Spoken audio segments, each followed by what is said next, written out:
Hello दोस्तों, स्वागत है आपका हमारे चैनल एनसीईआरटी फिजिक्स हब में। आज हम शुरुआत करेंगे चैप्टर 2 की। चैप्टर 2 का हम थ्योरेटिकल पार्ट और उसका एक क्विक रिवीजन आज हम कंप्लीट करने जा रहे हैं। तो समय ना गवाते हुए आइए शुरू करते हैं चैप्टर 2 के क्विक रिवीजन की। इसको करने के बाद आप थ्योरेटिकल का जो पार्ट है आपका वो आपका कंप्लीट हो जाएगा। फिर हम इसके न्यूमेरिकल पर भी एक अलग वीडियो डालेंगे। शुरुआत करते हैं। पोटेंशियल डिफरेंस पहला टॉपिक होता है। इसमें दो देखिए इस कहानी में कैरेक्टर है। एक तो आपका सोर्स चार्ज जिसने आपका एक इलेक्ट्रिक फील्ड बना के देना है, यानी कि एक प्लस क्यू चार्ज रखा हुआ है। एक प्लस क्यू चार्ज रखा हुआ है, ठीक है। इसने एक इलेक्ट्रिक फील्ड बना रखा है। अब इसी इलेक्ट्रिक फील्ड के अंदर एक पॉइंट ए है और एक पॉइंट मान लीजिए बी है। एक इलेक्ट्रिक फील्ड इस चार्ज ने ऐसे बना रखा होगा ना, ठीक है। अब इसमें दूसरा कैरेक्टर एक स्टोरी में वो है आपका टेस्ट चार्ज क्यू नॉट। ये टेस्ट चार्ज बोलते हैं, ये पॉजिटिव होगा। और ये जब इस मान लीजिए हमने पॉजिटिव टेस्ट चार्ज को मूव कराया ए से बी तक, तो इस ए से बी तक के मूवमेंट में हमें जो काम करना पड़ा पर यूनिट चार्ज पर, उसी को बोलते हैं ए और बी के बीच का पोटेंशियल डिफरेंस। तो ये आपकी एक स्केलर क्वांटिटी है और इसकी यूनिट वोल्ट होती है। डायमेंशन ये किस तरीके से निकल आई, देखो W अपॉन क्यू नॉट है ना, तो W का जूल हो गया और कूलाम ये C इसका Q का हो गया। वोल्ट आपका पोटेंशियल डिफरेंस का यूनिट है। इसको कैसे निकालेंगे, देखो जूल आप जानते हो ना, force into displacement.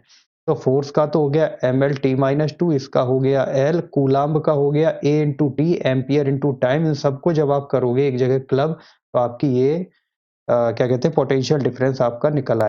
Potential difference का ये वाला फॉर्मूला बहुत इंपॉर्टेंट होता है। देखिए सबसे पहले जो इलेक्ट्रिक फील्ड और पोटेंशियल डिफरेंस के बीच में क्या रिलेशन होता है, हम इसी को एक्सप्लेन करेंगे। देखिए अभी इस पर भी आएंगे, पहले इसकी बात कर लेते हैं कि डीवी इलेक्ट्रिक फील्ड जो होता है वो पोटेंशियल डिफरेंस का इन ग्रेडियंट माना जाता है। क्या इसका मतलब हुआ, देखिए इलेक्ट्रिक फील्ड की डायरेक्शन में मान लीजिए प्लस क्यू है और इसकी इलेक्ट्रिक फील्ड की डायरेक्शन ये है। तो आप अगर ये टेस्ट चार्ज है आपका, तो इलेक्ट्रिक फील्ड की डायरेक्शन में जब आप बढ़ते हैं तो पोटेंशियल डिफरेंस ग्रेजुअली डिक्रीज होता चला जाता है। यानी ए का पोटेंशियल डिफरेंस ज्यादा होगा, बी का कम होगा, सी का और भी कम हो जाएगा। अरे ऑब्वियस सी बात है कि क्यू नॉट को इन्फिनिटी से जब आप ए तक लाओगे तो ज्यादा काम करना पड़ेगा, क्यू नॉट को सिर्फ बी तक लाना है तो कम काम करना पड़ेगा।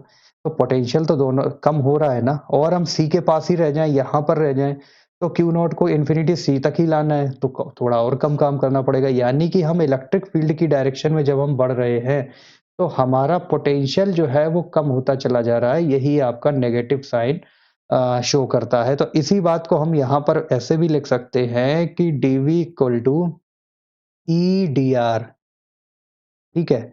और ये तो हो गया एक छोटे से पार्ट का पोटेंशियल, बट अगर हमें इंटीग्रेशन करना है एक बड़ी डिस्टेंस का पर हम ट्रेवल करा रहे हैं टेस्ट चार्ज को, तब क्या करेंगे, तो हमें इंटीग्रेशन करना पड़ेगा। dv equal to negative E D R. E तो आपका कॉमन हो जाए, ई का तो आपका कांस्टेंट है, बाहर आ जाएगा, तो आपका जो फॉर्मूला है वो इस शेप में आ जाएगा। ये पाथ इंडिपेंडेंट होता है, यानी बी से ए तक अगर आप कोई चार्ज को मूव करा रहे हो तो फर्क नहीं पड़ता है कि आपने पाथ कौन सा चूज किया है, ठीक है। पोटेंशियल डिफरेंस के लिए मैटर करता है कि आपके फाइनल पॉइंट और इनिशियल पॉइंट क्या है। यानी ए इनिशियल पॉइंट मान लो, बी आपके सोर्स और डेस्टिनेशन पर, यानी इनके बीच की डिस्टेंस, यानी कि जो एक सबसे लीस्ट डिस्टेंस होती है वो क्या है, वो मैटर करती है। बाकी आप कोई सा भी पाथ आप चूज करो, पोटेंशियल डिफरेंस में कोई कमी या कोई भी चेंज नहीं आएगा। तो इसी को बोलते हैं कि work done is path independent. आगे बढ़ते हैं कि इलेक्ट्रिक पोटेंशियल क्या होता है। कि देखिए अभी तक तो हमने बात की कि ए से बी के बीच में हम करा रहे थे मूवमेंट। अब हम क्या कर रहे हैं कि इनिशियल पॉइंट हम इन्फिनिटी को मानेंगे। किसी सोर्स चार्ज ने जो इलेक्ट्रिक फील्ड बना रखा है, इस इलेक्ट्रिक फील्ड में हम इन्फिनिटी से इस इलेक्ट्रिक फील्ड के अंदर कोई पॉइंट एग्जिस्ट कर रहा है वहां तक हम लाएंगे। तो इन्फिनिटी का जो ध्यान रखने वाली बात है, पोटेंशियल होता है जीरो।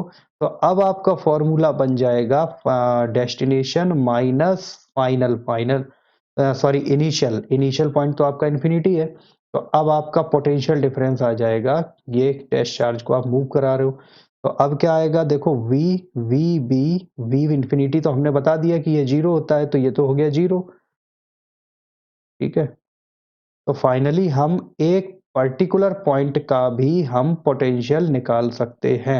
यूनिट वही वोल्ट होती है, स्केलर क्वांटिटी है, बाकी सारी चीजें सेम रहेंगी। बस इतना ध्यान रखना है कि इनिशियल पॉइंट आप इन्फिनिटी मानोगे और इन्फिनिटी का पोटेंशियल आप 0 मानोगे। आगे बढ़ते हैं। ये वाला डेरिवेशन थोड़ा इंपॉर्टेंट है, इसको पढ़ लेते हैं जल्दी से। तो आइए आगे बढ़ते हैं। इलेक्ट्रिक पोटेंशियल, अभी तक हम बात कर रहे थे कि हम ए और बी दो पॉइंट हमने ले लिए थे कि मान लो यहाँ पर ये प्लस क्यू चार्ज था। ठीक है, अब इसके बनाए हुए इलेक्ट्रिक फील्ड में हमने बी और ए दो के बीच में हमने पोटेंशियल डिफरेंस निकाला था। ठीक है, लेकिन अब अगर हम कहते हैं सिर्फ बी पॉइंट का पोटेंशियल क्या होगा, ये तो दो पॉइंट का पोटेंशियल डिफरेंस था, लेकिन सिर्फ बी का अगर कहा जाए कि आपको पोटेंशियल बताना है, तब आप कैसे काम करोगे। तो आइए समझते हैं इस चीज को। देखो, जब हम किसी एक पर्टिकुलर पॉइंट का हम इलेक्ट्रिक फील्ड निकालते हैं, तो हम इनिशियल पॉइंट इन्फिनिटी को मान लेते हैं और v इन्फिनिटी की वैल्यू होती है 0। ऐसे केस में अगर कोई आपसे पूछता है कि सिर्फ vb यानी सिर्फ b पॉइंट का पोटेंशियल बताओ, तो इन फैक्ट वो आपसे ये जानना चाह रहा है कि b माइनस v इन्फिनिटी क्या होगा। तो इनफाइनाइट से डिस्टेंस से जब हम b पॉइंट तक हम किसी टेस्ट चार्ज को मूव करा रहे हैं किसी दूसरे चार्ज प्लस क्यू के बनाए हुए इलेक्ट्रिक फील्ड में, तो हम उस Vb को W अपॉन क्यू नॉट यानी कि इस Vb को हम ये इस तरीके से हम रिप्रेजेंट करेंगे इस पूरे को। ये तो यानी कि एक सिंगल पॉइंट का पोटेंशियल निकालने के लिए हम जो इनिशियल पॉइंट है वो इन्फिनिटी को मानेंगे, और यही बात लिखी है कि the electric potential at a point in electric field due to other source the amount of work done in moving a unit positive charge from infinity to that point against the electrostatic force. ठीक है, तो आपका potential का बाकी सब कुछ वही है, स्केलर क्वांटिटी है, वोल्ट वगैरह जो इसकी यूनिट पिछला आपने पढ़ के आए। बात करते हैं कि electric potential due two point charge. देखो यहाँ पे क्या है कि वही टेस्ट चार्ज है, आपका सोर्स ये जो प्लस क्यू है, इसके इलेक्ट्रिक फील्ड में आप इनफाइनाइट से लाए धीरे धीरे ए बी और पी तक। पी का जो डिस्टेंस है वो है आपका आर, ए से जो पॉइंट है डिस्टेंस है वो है आपकी एक्स। अब आइए देखते हैं कि डेरिवेशन क्या कह रहा है कि क्यू नॉट एक टेस्ट चार्ज है जो ए पॉइंट पे लोकेटेड है जिसकी डिस्टेंस एक्स है, ये वाली एक्स, और इस चार्ज से जो क्यू चार्ज से एक्स डिस्टेंस पे दूर है बाई कूलॉम लॉ इलेक्ट। अब जब यहाँ पे ये क्यू नॉट रखा हुआ है, तब इलेक्ट्रोस्टैटिक फोर्स के Q not upon X square, क्योंकि डिस्टेंस यहाँ पे एक्स है आपकी। अब इस चार्ज को आपने ए से बी तक मूव किया, तो बी तक भी मूव किया, ठीक है, और ये जो डिस्टेंस थी ये थी आपकी बहुत छोटी सी डिस्टेंस डी एक्स। आपने जो dx किया वो हो गया फोर्स इनटू डिस्प्लेसमेंट। फोर्स आपने कौन सा कंसीडर किया, आपने इलेक्ट्रोस्टैटिक फोर्स किया कंसीडर, या फिर आपने एक्सटर्नल पार्टी यानी जो आप फोर्स लगा रहे हो वो कंसीडर किया। तो देखते हैं, इलेक्ट्रोस्टैटिक फोर्स को हमने कंसीडर किया है, तो cos 180 डिग्री जो अभी हमने समझा माइनस एफ डी एक्स। आगे बढ़ते हैं, तो डी डब्ल्यू आपका जो हो गया वो हो गया आपका माइनस का एफ डी एक्स। यहाँ पे ये जो डी डब्ल्यू हो गया ये हो गया एफ डी एक्स। अब अगर मैं कहूं कि इसे इन्फिनिटी से पी पॉइंट तक लाना है, तो आपकी लिमिट चेंज हो जाएगी, इनिशियल पॉइंट इन्फिनिटी हो जाएगा, लिमिट हो जाएगी आर। कंसीडर आप इलेक्ट्रोस्टैटिक फोर्स ही कर रहे हो, तो इलेक्ट्रोस्टैटिक फोर्स यानी कि यहाँ पे दोनों चार्ज पॉजिटिव हैं, तो रिपल्सिव फोर्स और डिस्प्लेसमेंट हो रहा है इधर, तो थीटा एक्स और सी वही माइनस का F D X, negative sign वही इलेक्ट्रोस्टैटिक फोर्स को दिखा रहा है ना, यही बात हमने अभी समझी है। तो इन्फिनिटी से R, negative sign, electrostatic force जो लगेगा Q Q not upon X square dx.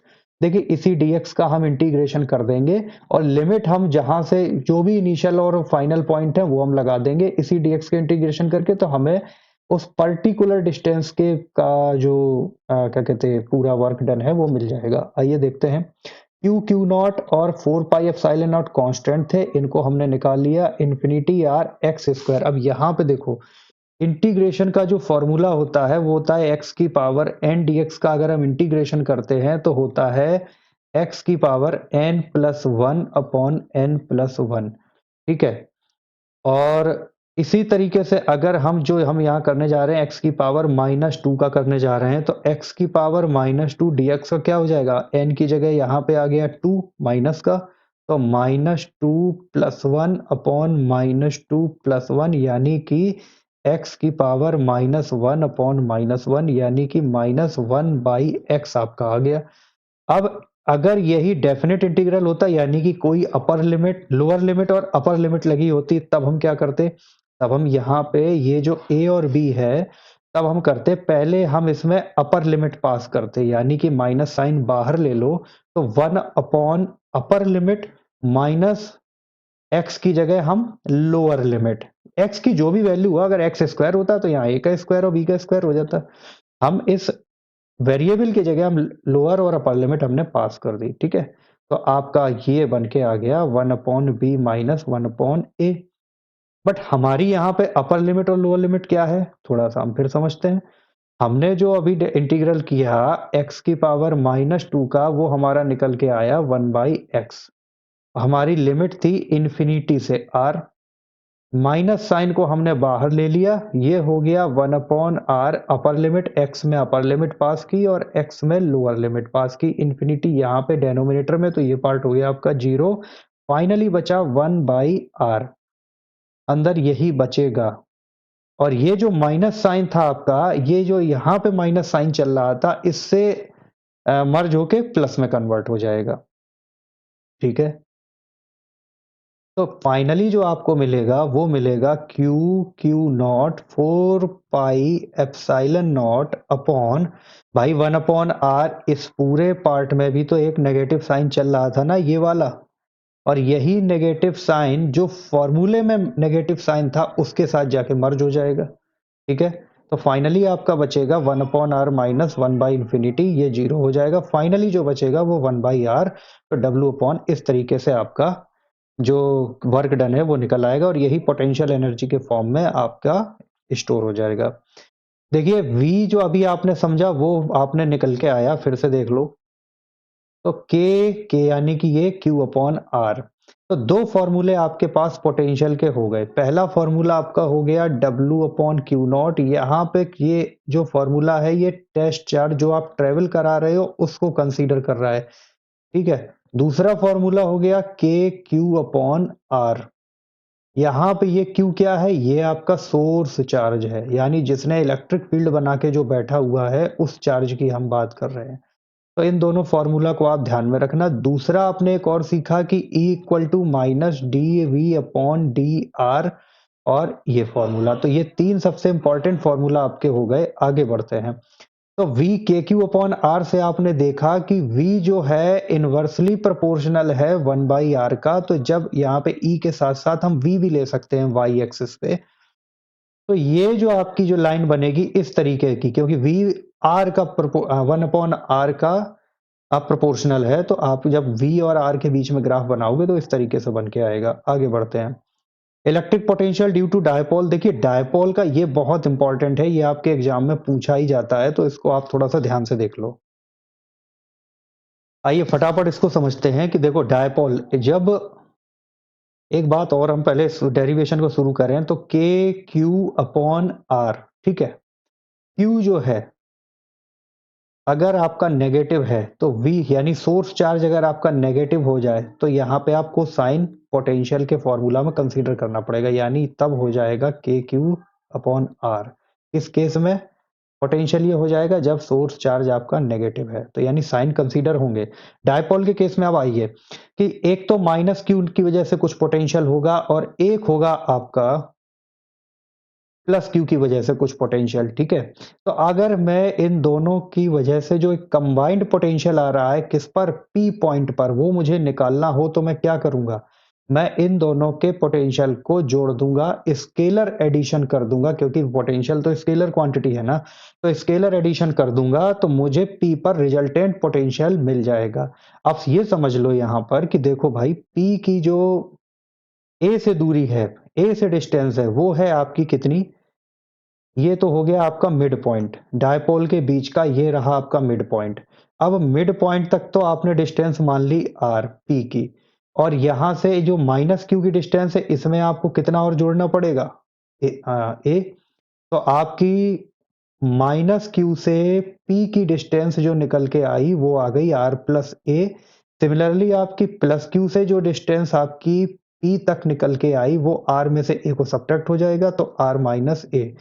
Potential का फॉर्मूला आप के क्यू अपॉन डिस्टेंस को निकाल के लाए हो, तो माइनस क्यू के केस में आपकी distance R plus A replace कर दी जाएगी और क्यू की जगह हो जाएगा माइनस क्यू।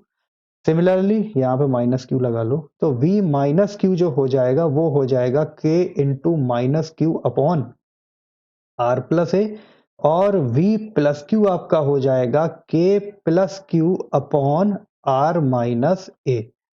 इसी को हमने यहाँ पे देखो रख दिया है, यही चीज हमने यहाँ पे की है। एलसीएम वगैरह आप फाइनली जब लोगे तो आपको जो मिलेगा, मैं ये इरेज कर रहा हूं, चलो ठीक है। तो आपको ये सब कुछ प्रोसेस, ये सिंपल सा कैलकुलेशन है भाई, इसमें कुछ भी नहीं है, ठीक है। जब ये एलसीएम वगैरह लेके जब आप यहां पे पहुंचोगे 2AQ, ठीक है, तो इसको हम क्या लिख सकते हैं, इसको हम लिख सकते हैं, ये तो हो गया के, और डायापोल का जो डायापोल मूवमेंट है वो हमने क्या पढ़ा था, आइदर चार्ज इनटू उनके बीच की डिस्टेंस।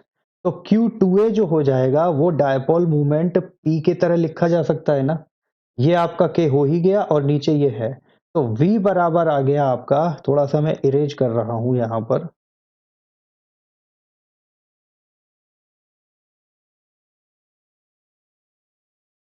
ये जो आपका आ गया फाइनली, ये तो हो गया K P upon R square minus A square. अब आर बहुत बड़ा है ए से, तो आर स्क्वायर तो बहुत और बड़ा हो जाएगा ए स्क्वायर से, यानी कि मान लो कि 0.01 है ए और आर है आपका 10 सेंटीमीटर, ठीक है। तो आर स्क्वायर तो 10 हो जाएगा और ये ए का स्क्वायर क्या हो जाएगा, ये तो 0.0001 हो जाएगा, यानी कि आर स्क्वायर और ए स्क्वायर तो और भी डिफरेंस ह्यूज हो जाएगा, यानी कि ए स्क्वायर को आप पूरी तरह इग्नोर मार सकते हो, तब आपको फॉर्मूला मिल जाएगा ये वाला। आगे बढ़ते हैं, तो आपने क्या फॉर्मूला निकाला, के पी अपॉन आर स्क्वायर, कब, डायापोल के एक्सिस पॉइंट पर जब कोई मौजूद है पी पॉइंट, तब। अब इक्वेटोरियल पर क्या होगा, इक्वेटोरियल पर देखिए, सेंटर पर पहले देख लेते हैं एक्सिस के, सेंटर पे दोनों की डिस्टेंस हो जाएगी यार सेम, देखो के क्यू अपॉन आर, V1 का, मैं V प्लस क्यू ले लेता हूं, V प्लस क्यू का के क्यू अपॉन आर, और V माइनस क्यू का भी के माइनस क्यू और आर, क्योंकि सेंटर पे है तो दोनों की डिस्टेंस सेम। जब स्केलर एडिशन करने जाएंगे तो ये माइनस और ये प्लस होके एड ऑन होके क्या हो जाएंगे, जीरो। आगे बढ़ते हैं, तो सेंटर पे आपका जब एक्सिस के सेंटर पे आपने निकाला था तो आपका क्या निकला, आपका जो पोटेंशियल है डायपोल का वो निकला जीरो। इक्वेटोरियल पे क्या होगा, देखो भाई इक्वेटोरियल पे भी तो यही हो रहा है, इक्वेटोरियल पे आपकी, ये आपका एक माइनस क्यू रखा है, ये प्लस क्यू रखा है, एक पॉइंट पी, यानी कि डायपोल की जो एक्सिस है माइनस क्यू और ये रहा आपका प्लस क्यू, इस एक्सिस के मिड पॉइंट से जो परपेंडिकुलर आप डालते हो इसी को तो इक्वेटोरियल लाइन बोलते हैं। अब इसमें कहीं भी पी, यहां भी हो सकता है, यहां भी हो सकता है, यहां भी हो सकता है, ऊपर बढ़ा लो तो यहां भी हो सकता है, पर किसी भी कंडीशन में आप एक बात मुझे बताओ कि ए से इस पी की डिस्टेंस और यहां की डिस्टेंस, ये दोनों डिस्टेंस क्या बराबर नहीं होंगी, बिल्कुल होंगी, क्योंकि दोनों का पाइथागोरस थ्योरम से हाइपोटेन्यूज तो बराबर आएगा। तो जब दोनों की डिस्टेंस ए पी और बी पी दोनों जब सेम रहेंगी, स्केलर एडिशन करेंगे तो ये माइनस ये प्लस ये क्या हो जाएगा, जीरो। अब एक और इंपॉर्टेंट डेरिवेशन आ रहा है, तो यहाँ पे आपका कंक्लूजन निकला कि इक्वेटोरियल लाइन पर डायापोल का पोटेंशियल डिफरेंस जीरो होता है और मिड पॉइंट पर डायापोल की एक्सिस के मिड पॉइंट पर भी पोटेंशियल डिफरेंस जीरो होता है। आगे बढ़ते हैं, जनरल पॉइंट यानी पी पर ना तो वो इक्वेटोरियल पर है और ना ही वो एक्सिस पर है, तब ऐसी कंडीशन में आप कैसे निकालोगे उस पर्टिकुलर पॉइंट पी पर पोटेंशियल डिफरेंस, आइए इसको देखते हैं। आइए शुरू करते हैं कि जनरल पॉइंट पर कैसे निकालेंगे एक ऐसा पॉइंट P जो ना तो डायपोल की एक्सिस पर है और ना ही इक्वेटोरियल लाइन पर है, तब आप कैसे निकालोगे? आइए इसको समझने की कोशिश करते हैं। देखिए, होता क्या है कि जब आपने 10th 9th या 10th क्लास में आपने पाइथागोरस थ्योरम पढ़ी होगी, आपने देखा होगा कि पाइथागोरस थ्योरम में हाइपोटेन्यूज हमेशा लेंथ ज़्यादा होती है, यानी हाइपोटेन्यूज की लेंथ बेस या फिर इस परपेंडिकुलर से, मैं इस परपेंडिकुलर की बात कर लेता हूँ। हाइपोटेन्यूज की लेंथ परपेंडिकुलर से हमेशा ज़्यादा होती है। थोड़ा-सा और इसको हम एक स्पेसिफिक वे में समझने की कोशिश करते हैं कि मान लीजिए ये P पॉइंट यहाँ पर हम शिफ्ट कर देते हैं। ये P पॉइंट यहाँ पे अब पहुँच गया, ठीक है? थोड़ा-सा और पीछे ले जाते हैं। ये आपका आ गया P पॉइंट। तो ये तो हो गया और ये ऑब्वियस सी आप ज्योमेट्री के टर्म से भी देख लो तो ये जो आपकी A डिस्टेंस है, ये आपकी P डिस्टेंस है, ये आप मान लो कि O है, तो आप देख पा रहे होगे कि AB आपको OB से ग्रेटर देन लग रही है। ठीक है? एक पॉइंट और बढ़ा लेते हैं। ये कर लेते हैं हम इसको उसी में रखते हैं। जैसा आपका डायग्राम है वैसा ही ताकि समझने में आसानी रहे। इसको P मान लिया, इसको O मान लिया, इसको B मान लिया, इस पॉइंट को, ठीक है?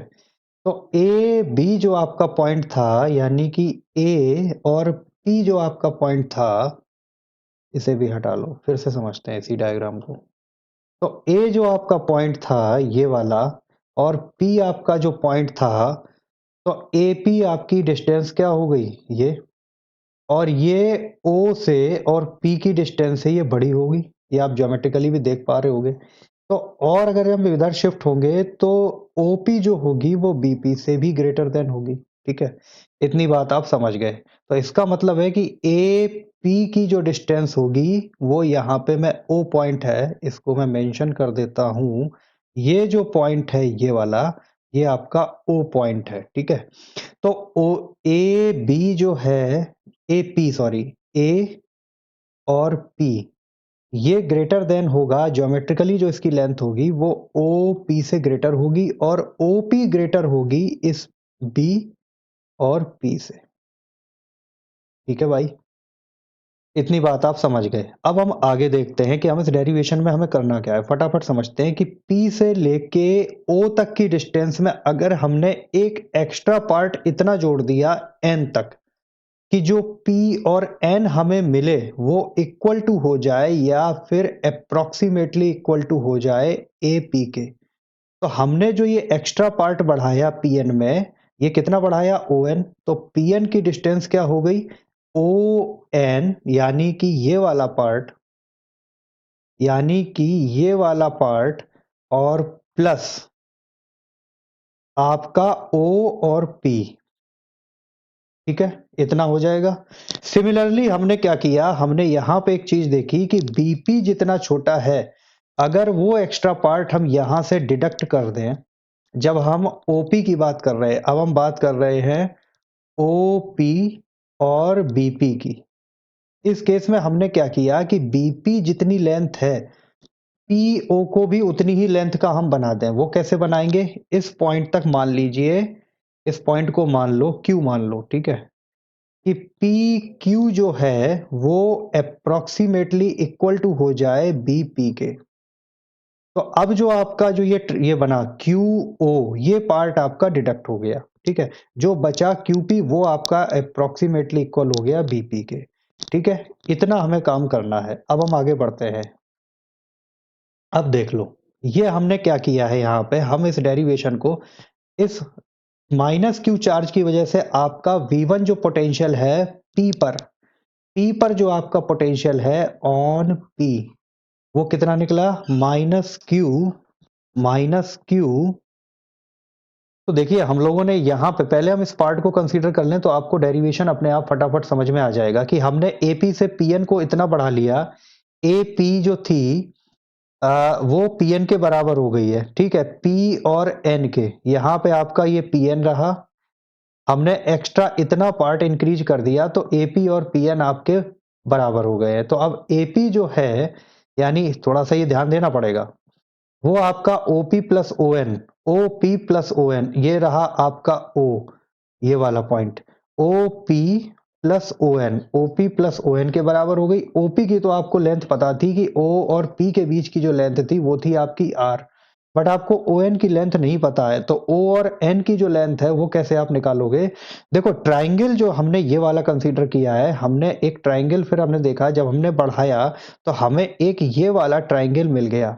और ज्योमेट्रिकली जो है, ज्योमेट्रिकली जब आप ये ट्राइंगल इस तरीके से बढ़ाओगे तो लगभग अप्रोक्सीमेटली ये वाला एंगल जो है आपका, ये ए एन ओ, यहाँ मैं ओ लिख देता हूं, ये ए एन ओ, ये आपका angle A N O approximately 90 degree के इक्वल आएगा, अप्रोक्सीमेटली इक्वल आएगा।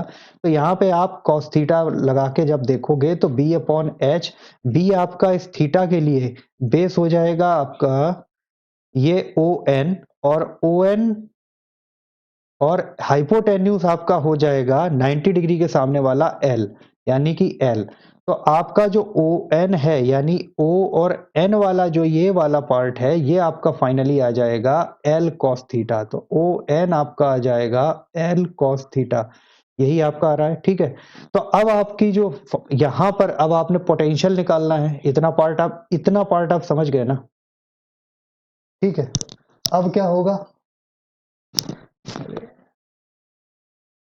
अब इतना पार्ट आप समझ गए हो तो अब देखो आप कि V1 यानी कि इस माइनस क्यू की वजह से बनने वाला पोटेंशियल क्या हो गया? माइनस क्यू अपॉन वही 1/4 पाई एप्सिलॉन नॉट, और आपका जो है डिस्टेंस हो गई आपकी AP.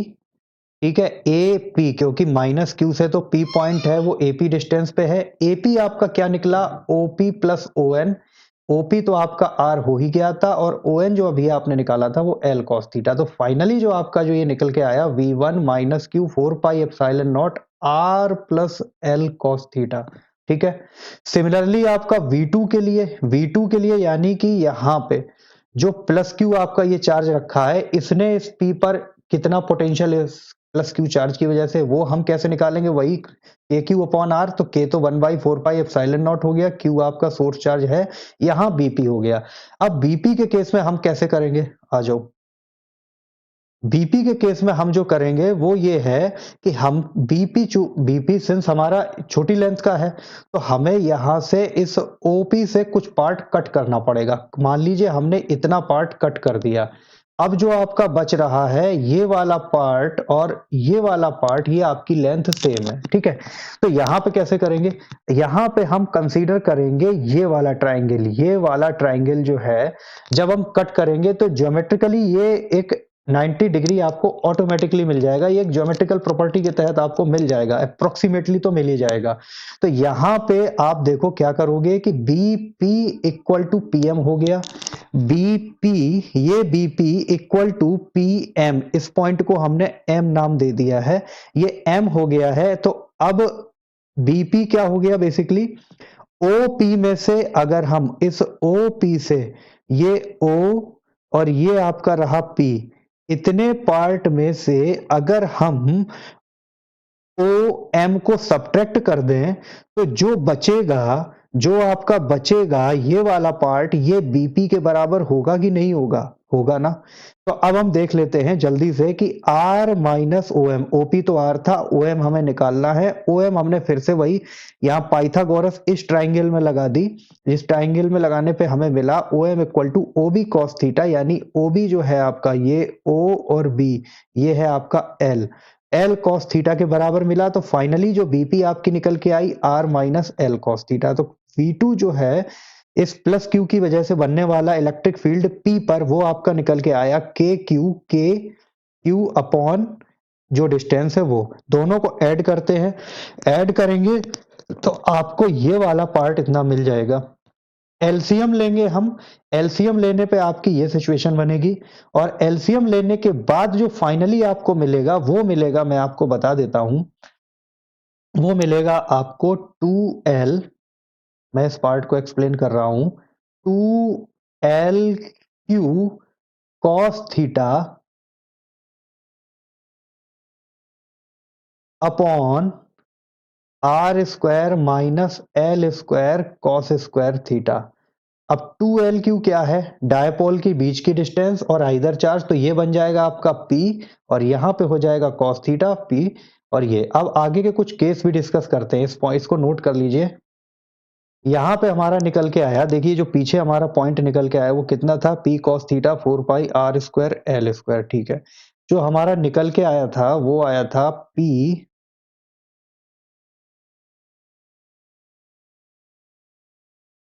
cos theta 4 pi epsilon not और आपका निकल के आया था R square minus L square cos theta, R square minus L square cos square theta, ठीक है भाई। तो अब देख लो आप वही बात कि एल जो है आपका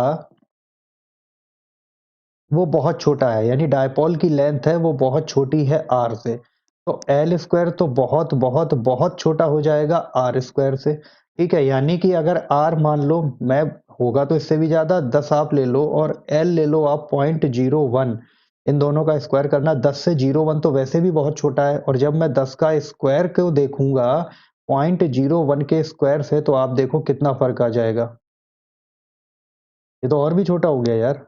तो यही बात हमने यहाँ पे बोली है, तो यानी हम एल को हम इग्नोर मार देंगे, फाइनली जो आएगा वो आएगा आपका ये P cos theta upon 4 pi epsilon not, यानी K P cos theta upon R square. जब थीटा एक्सियल लाइन पर है तब क्या होगा, तो यहाँ पे कॉस थीटा तो हो जाएगा 0, यानी कि इस पी को आप धीरे धीरे धीरे धीरे ले आए आप एक्सियल लाइन पर, और थीटा था क्या, थीटा आपका एंगल ही तो था। अगर आप इसको पी को नीचे लाते जाओगे और एक्सेस पॉइंट पे रख दोगे तो थीटा क्या हो जाएगा भाई, ये थीटा और जो पी था डायपोल का डायपोल मूवमेंट और जो पी के बीच में बनने वाला एंगल, ये दोनों थीटा बराबर 0 नहीं हो जाएंगे, थीटा बराबर 0 होंगे, तो आपका जो फाइनली यहाँ पे cos 0 1 L तो आपने इग्नोर मार दिया, क्यों, क्योंकि आर स्क्वायर से बहुत छोटा है,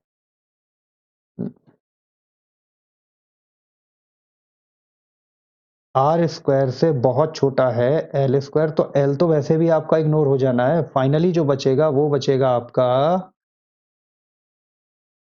के पी अपॉन आर स्क्वायर, यही एक्सीएल का आपने निकाला भी था। इक्वेटोरियल लाइन पे भाई cos 90 0, यहाँ तो बात ही खत्म होगी, इसने सारे ही को जीरो कर दिया तो यहाँ पे जीरो आ गया। तो जनरल पॉइंट का भी हमारा डिस्कशन हो गया, आगे बढ़ते हैं। आगे बढ़ते हैं, इक्विपोटेंशियल सरफेस बहुत इंपॉर्टेंट टॉपिक है। देखो इक्विपोटेंशियल सरफेस क्या होता है, फटाफट समझते हैं, कि ऐसा सरफेस जिसके किसी भी पॉइंट पर सेम पोटेंशियल हो, सेम, ठीक है। सेम पोटेंशियल का मतलब कि अगर ए ये रहा, बी ये रहा, सी, हम कोई भी निकालें तो V A V B V C up to V N, जितने भी पॉइंट आप ले लो एक पर्टिकुलर सरफेस पे, ठीक है। यानी इन्फिनिटी से ए तक आने में सेम काम करना पड़ा, इन्फिनिटी से इस बी तक आने में सेम काम करना पड़ा, इन्फिनिटी से सी तक आने में टेस्ट चार्ज पॉजिटिव चार्ज को negative test charge, positive test charge जो है पॉजिटिव ही मानते हैं, ठीक है। तो इस पॉजिटिव टेस्ट चार्ज को लाने में हमें सेम काम करना पड़ा, यानी कि ये, तो इसका मतलब क्या हुआ कि अगर पोटेंशियल बराबर है V A V B up to V N तक, तो अगर हम ए और बी के बीच का पोटेंशियल डिफरेंस निकालेंगे तो क्या आएगा, 0। यानी एक बात ये निकल के आती है कि इक्वी पोटेंशियल सरफेस का दो पॉइंट के बीच में, इक्वी पोटेंशियल सरफेस पे मौजूद दो पॉइंट के बीच में, यानी कि मान लो कि ये सर्किल है कि पोटेंशियल सरफेस है, तो ये ए मान लो, ये बी मान लो, या कोई भी दो पॉइंट ले लो, इनके बीच का पोटेंशियल डिफरेंस क्या आएगा, 0। तो दो प्रॉपर्टी हमने पढ़ ली कि same electrical potential at every point, ठीक है, on the surface is called the equipotential surface, locus of all those point. अब ये जो अगर हमने मान लो कि यहाँ पे एक प्लस क्यू रखा है और एक स्फेरिकल, जो पॉइंट चार्ज होता है उसका इक्विपोटेंशियल सरफेस एक स्फेरिकल शेप में होता है, ठीक है। तो ये जो है आपका, ठीक है, तो इन सभी पॉइंट का लोकस अगर आप मिला दें तो हमें एक इक्विपोटेंशियल सरफेस मिल जाएगा, यही बात हमने कही है। इलेक्ट्रिक फील्ड परपेंडिकुलर होता है, यानी जो इलेक्ट्रिक फील्ड लाइन जा रही होंगी इस प्लस क्यू से निकलने वाली, ये किसी भी सरफेस के किसी भी पॉइंट पर परपेंडिकुलर होंगी, सरफेस के किसी भी पॉइंट पर परपेंडिकुलर होंगी, ठीक है।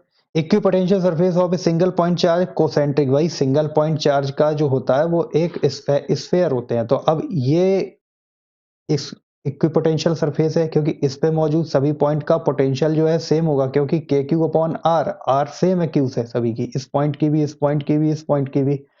अगर थोड़ा सा आर को मैं बढ़ा लूं तो एक दूसरा स्फेयर मिल जाएगा। तो उस स्फेयर पे मौजूद भी जो पॉइंट होंगे उनका आपस में, मैं ग्रीन कर देता हूं इसको, तो ये जो ग्रीन वाले होंगे इनका आपस में पोटेंशियल सेम होगा। यानी कि एक कोसेंट्रिक स्फेरिकल शेल मिल रहे हैं ना, और एक uniform electric field plane normal. हाँ, अगर एक यूनिफॉर्म इलेक्ट्रिक फील्ड है तो वहां पे कैसा होगा एक इक्विपोटेंशियल सरफेस, वहां पे एक परपेंडिकुलर टू जो इलेक्ट्रिक फील्ड है उसके परपेंडिकुलर अगर हम कोई, तो जो यूनिफॉर्म इलेक्ट्रिक फील्ड है उस पर अगर हम, तो वो फील्ड के परपेंडिकुलर जो प्लेन होंगे वो एक इक्विपोटेंशियल सरफेस होंगे। यानी कि इस प्लेन में ये पॉइंट, ये पॉइंट, ये पॉइंट सेम पोटेंशियल रखेंगे। अगर मैं दूसरे, तो ये रेड कलर के पॉइंट ये सेम पोटेंशियल में होंगे, और अगर मैं तीसरे, तो ये आपस में ब्लैक वाले ये अपने सेम पोटेंशियल इनका होगा। तो आगे बढ़ते हैं। इक्विपोटेंशियल सरफेस को हमने समझ लिया कि अब डायपोल का क्या होता है। देखो भाई, ये डायपोल में क्या होगा कि आपका इस प्लस वाले का भी डायरेक्शन सेम और नेगेटिव वाले इलेक्ट्रिक फील्ड का डायरेक्शन भी सेम, यानी दोनों डायरेक्शन सेम हो गए, तो इलेक्ट्रिक फील्ड की जो इंटेंसिटी है वो हो जाएगी ज्यादा इस बीच वाले रीजन में। इस बीच वाले रीजन में इलेक्ट्रिक फील्ड की इंटेंसिटी इस रीजन में ज्यादा हो जाएगी। और आप पढ़ के आए हो कि E equal to minus D V upon D R में, डी माइनस को हटा दो, केवल मैग्नीट्यूड की बात कर लेता हूं, तो D V over D R. यानी इलेक्ट्रिक फील्ड जो होगा वो डिस्टेंस का इनवर्सली प्रोपोर्शनल होगा।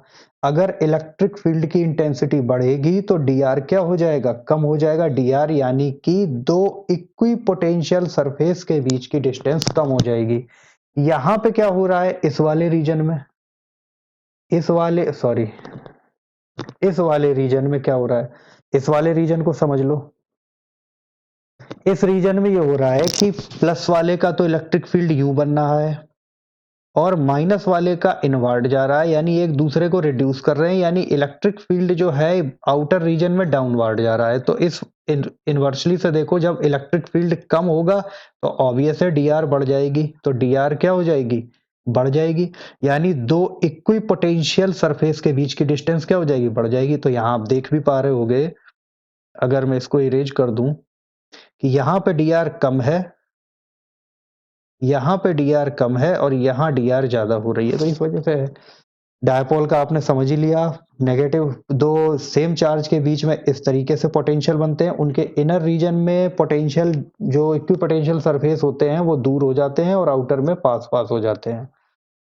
प्रॉपर्टीज ये हम डिस्कस कर ही चुके हैं, तो इस तरीके से हमारे ये टॉपिक कवर हुए। थोड़ा सा और आगे अपने इस चैप्टर को हम चर्चा को जारी रखते हैं। आइए शुरू करते हैं। इलेक्ट्रिक पोटेंशियल एनर्जी क्या होती है। देखो भाई, इन्फिनिटी से या किसी भी पॉइंट से अगर हम कोई टेस्ट चार्ज को ला रहे हैं, ये आपका एक सोर्स चार्ज रखा है प्लस क्यू, और यहाँ पे हम कोई चार्ज को इसके इलेक्ट्रिक फील्ड में ला रहे हैं, तो ऑब्वियस है कि इस क्यू नॉट टेस्ट चार्ज को लाने में हमें कुछ काम करना पड़ेगा एक रिपल्सिव फोर्स के अगेंस्ट। अगर ये नेगेटिव है तो उसे मान लीजिए कि किया गया काम, हमें काम तब करना नहीं पड़ेगा, तब अट्रैक्शन की वजह से ये चार्ज खुद ब खुद इधर आएगा, लेकिन हम तब ये कह सकते हैं कि काम जो है वो नेगेटिव हो गया। तब हम इस तरीके से बोल सकते हैं, ठीक है। तो अभी सिंपल सिनेरियो को लेते हैं। क्या है कि जब प्लस क्यू एक आपका सोर्स चार्ज है और ये क्यू नॉट आपका टेस्ट चार्ज है, पॉजिटिव टेस्ट चार्ज है, तो ये रिपल्सिव फोर्स के अगेंस्ट हमें जो है वो काम करना पड़ेगा, और वही किया गया काम आपका एनर्जी इस यूनिट चार्ज की पोटेंशियल एनर्जी के फॉर्म में स्टोर हो जाता है। कि electric potential energy is defined as the total potential energy of a unit charge. यानी यूनिट चार्ज ये एक टेस्ट चार्ज आप ला रहे हैं if exist at any point in outer space, ठीक है। तो जो V equal to W upon Q not है, तो W आपका हो जाएगा V इंटू क्यू नॉट, और यही W आपका पोटेंशियल एनर्जी के फॉर्म में बन जाएगा। तो ये तो आपका हो जाएगा U, इसे मैं U बना देता हूं। ये आपकी हो गई पोटेंशियल एनर्जी, लिख देता हूं U की जगह, वैसे U ही यूज करेंगे हम। पोटेंशियल एनर्जी, ये किया गया काम ही तो स्टोर हो जाएगा, और ये हो गया V इंटू क्यू नॉट। तो आगे हम इस पर ही पूरी बात करने वाले हैं। अब देख लो भाई क्या होगा, electric potential energy of 2 point charge का कोई सिस्टम है जिसमें 2 पॉइंट चार्ज है, मान लो Q1 और Q2।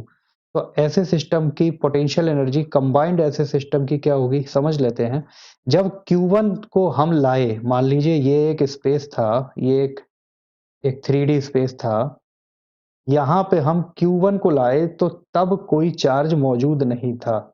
इस पर हम जब Q1 को लाए तब कोई सोर्स चार्ज था नहीं था, तो हमें कोई रिपल्सिव फोर्स भी नहीं मिला, हमें उसके अगेंस्ट काम भी नहीं करना पड़ा। तो Q1 की पोटेंशियल एनर्जी अकेले सिस्टम में जब हम लाए तो क्या थी, जीरो। तो हमें कोई काम भी नहीं करना पड़ा, तो W हो गया जीरो। बट जब हम B पॉइंट पर, ये तो A पॉइंट पर लाए, और जब हम B पॉइंट पर Q2 को लाए तब सीन हमारा चेंज हो चुका था। क्यों? क्योंकि Q1 हमें रिपल्सिव फोर्स लगाने के लिए बैठा हुआ था। ऐसी सिचुएशन में हमारा जो पोटेंशियल B पर Q1 के लिए निकला वो क्या निकला, B पॉइंट पर Q1 को लाने में, थोड़ा सा मैं गलत बोल गया हूं, B पॉइंट पर Q2 को लाने में जो हमें काम करना पड़ा वही पोटेंशियल बन जाएगा पॉइंट B का। सोर्स चार्ज यहाँ पे तब क्या बन गया, सोर्स चार्ज हमारा Q1 बन गया। तो K Q1 upon R, R ये आपकी डिस्टेंस हो गई।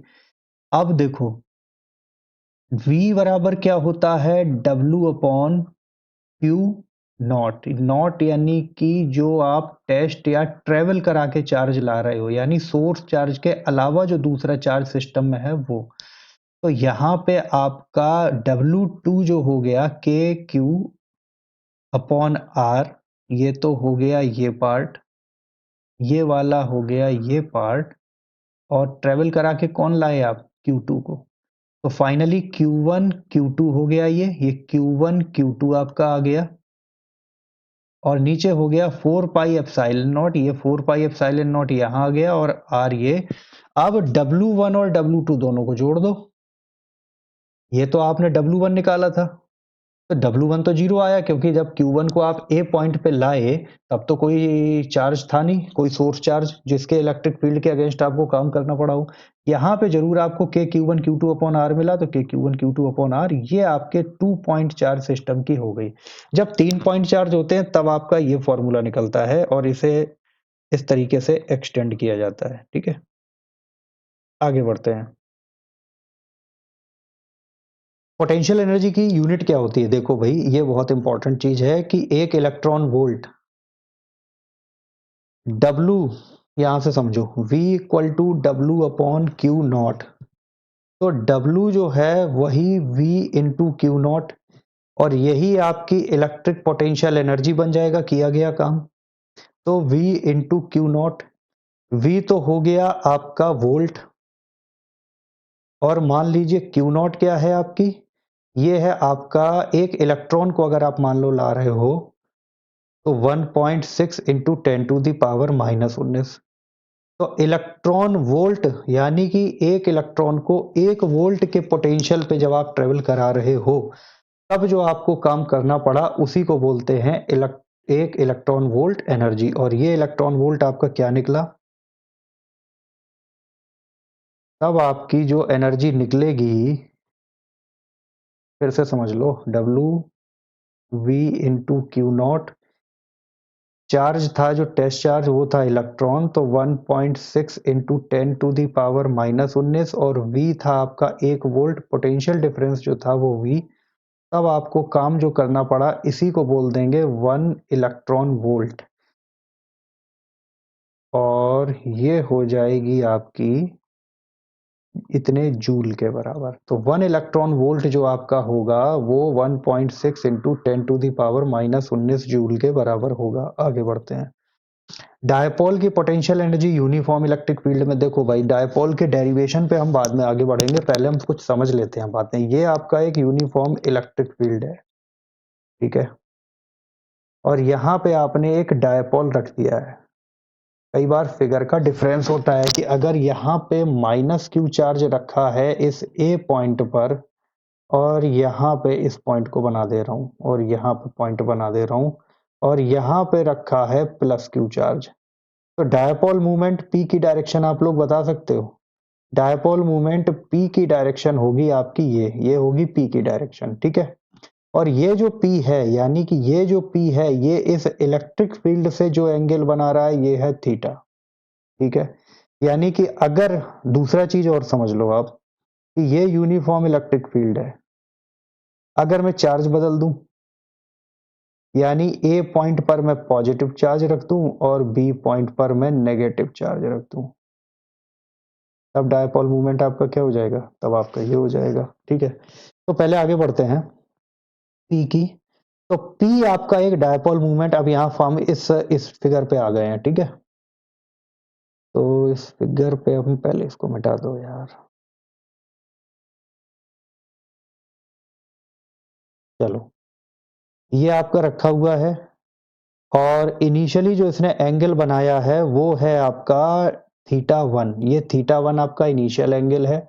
इस डायापोल को आपने घुमा दिया, इस डायापोल को आपने हल्का सा ये देखो शिफ्ट कर दिया, ये जो है ए को आप इधर ले गए और बी आपका ऑब्वियस है इधर की तरफ घूमा, तो ए जो है आपका वो ए डैश बन गया और बी जो है आपका वो बी डैश बन गया।